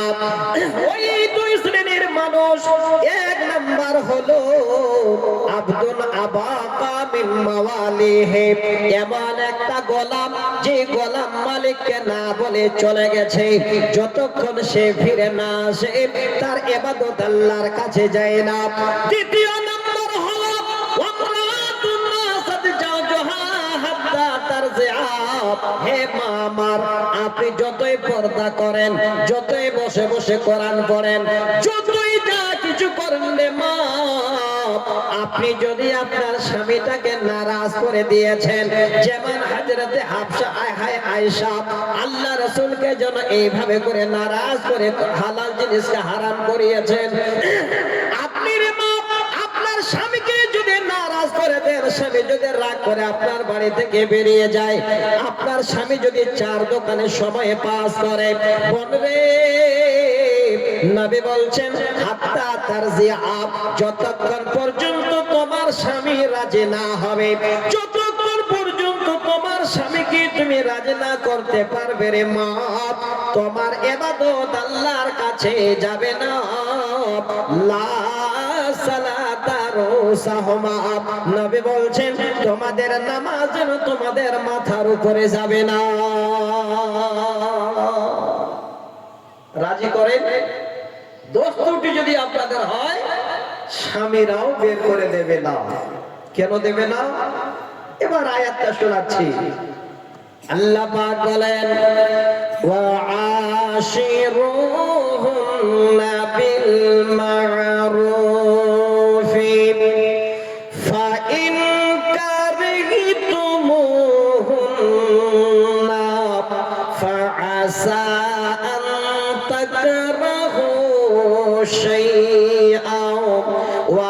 ওয়ায়াজআলাল্লাহু ফীহি খায়রান কাসীরা। আল্লাহ বলেন তাদের সঙ্গে তোমরা সৎ ব্যবহার করো বা ভালো ব্যবহার করো। ফাইন কারে তমুহুন্না, এবার দেখা গেল তোমার বিবিকে যেন তোমার ঘৃণা হয়ে গেল। আল্লাহ এই জায়গাটা বুঝাতে চাইছেন বান্দারে, তোমাদের পার্থিব জীবনে চলতে গিয়ে দেখা গেল তোমার বিবির কোনো ভুল হয়ে গেল, তুমি স্বামী যেন প্রচন্ড রাগ করে ফেললে, অন্যায় কিছু দেখে ফেললে, ফাইন কারে তমহুন্না ফাআসা আন তাকরাহু শাইআ ওয়া ইয়াজআলাল্লাহু ফীহি খায়রান কাসীরা। খুব তাড়াতাড়ি করে চিন্তা ভাবনা না করে তোমার বিবিকে তুমি ঘাট ধরে বাড়ি থেকে বের করে দিও না, তোমার বিবিকে তুমি নানান ধরনের গালি দিও না। একবার চিন্তা ভাবনা করিও, কারণটা হলো এতদিন ধরে তোমার বিবির সঙ্গে তুমি যে সংসার জীবনে থাকলে নিশ্চয়ই ওই বিবির মধ্যে অনেক অনেক তুমি কিছু ভালাই দেখতে পেয়েছ, সেই জিনিসটাকে লক্ষ্য করো। অতএব তুমি তোমার বিবিকে তাড়াতাড়ি করে বাড়ি থেকে এই রকমের ডিসিশন নিয়ে বের করে দিও না। ভালাই তো আছেই, কে বলে ভালাই নাই? আপনি রেগে চলে যাচ্ছেন চার দোকানে কারো সঙ্গে মারামারি করতে, আপনার বিবি সামনে গিয়ে চেপে ধরে বলে জাদু আমার, ধন আমার, যেও না, চলো বাড়ি। মনটা শান্ত না করে আপনাকে নিয়ে আসলো, দেখা গেল ওখানে গেলেন তো আপনার বিশাল ক্ষতি হয়ে গেল, এটা ভালাই নয়। এমন কিছু একটা কাজ আপনি করতে পারছেন না, আপনাকে সাথ দিল, এটা ভালাই নয়। আপনি বিছানায় পড়ে গেছেন, আপনার বসে বসে মাথা ঠাসলো, এটা কি ভালাই নয়? আর এতটুকু একটু যদি ভুল করে ফেলেছে, এবার তাড়াতাড়ি করে লাঠি দেখে বাড়ি থেকে বের করে দেব? আল্লাহই জন্য বলছেন ফাইন কারে তমহুন্না, যদি তোমরা একটু তাকে খারাপ মনে করে থাকো, ফাআসা আন তাকরাহু শাইআ ওয়া ইয়াজআলাল্লাহু ফীহি খায়রান কাসীরা। দেখো তার ভালাইটা একবার চিন্তা ভাবনা করে, তোমার সংসার জীবনে কত তোমার সঙ্গে সুখের জীবন কাটিয়েছে, কত ভালো কথা বলেছে, কত ভালো উপদেশ দিয়েছে। আমার দিনী ভাই, আমার বাপ, আমি সকলের কাছে অনুরোধ করছি, এই শিক্ষাগুলো সব পাওয়া যাবে ছোট থেকেই কোরআন এবং সহিহ হাদিস শিক্ষা অর্জন করলে। তো আমি অনুরোধ করছি, চটপট করে রেগে নয়, তাড়াহুড়া করে নয়, সবাই একদম ধীরে সুস্থে মাথা নত করে বুঝে সুঝে মক্তবটার দিকে একটু আগে ধ্যান দেবেন। সব গ্রামে একটা করে মক্তব চালু হয়ে গেছে, সব গ্রামে। আমি অনেকদিন ধরে লক্ষ্য করেছি, আমাদের গ্রামে 7 গ্রাম মিলে একটা মক্তব ছিল, এখন 7 গ্রামে 7টা মক্তব হয়েছে। দেখে তাদের শিক্ষা উন্নতি হয়েছে, ছেলে মেয়েরা কিছু শিখতে পাচ্ছে, আর এই গ্রামের ছেলে মেয়ে আরেক গ্রামে আসতে চায় না। তো আপনারা এই যদি মসজিদে মসজিদে একটা করে মক্তব করে তো ভালো। আল্লাহ রাসূল মসজিদে নববী, ওই নববীর সঙ্গে লাগানো মাদ্রাসা, আসহাবে সুফারা সেখানে শিক্ষা অর্জন করতেন। তো আমি অনুরোধ জানাই সকলকে, ছোট বাচ্চাদের সাথে সাথে সব থেকে আসহাবে সুফার মতো কাজ হবে, 1 মাসে পুরো গ্রামের যুবকেরা কোরআন ধরে নিতে পারবেন।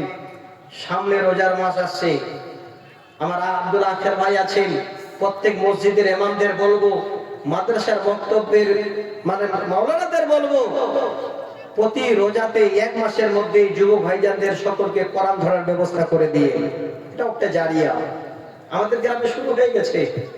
গত বছরে যেই মায়েরা বোনেরা 2-4টা মেয়ে বাচ্চা, তারাও গিয়ে 1 মাসের মধ্যে কোরআন ধরে নিয়েছে।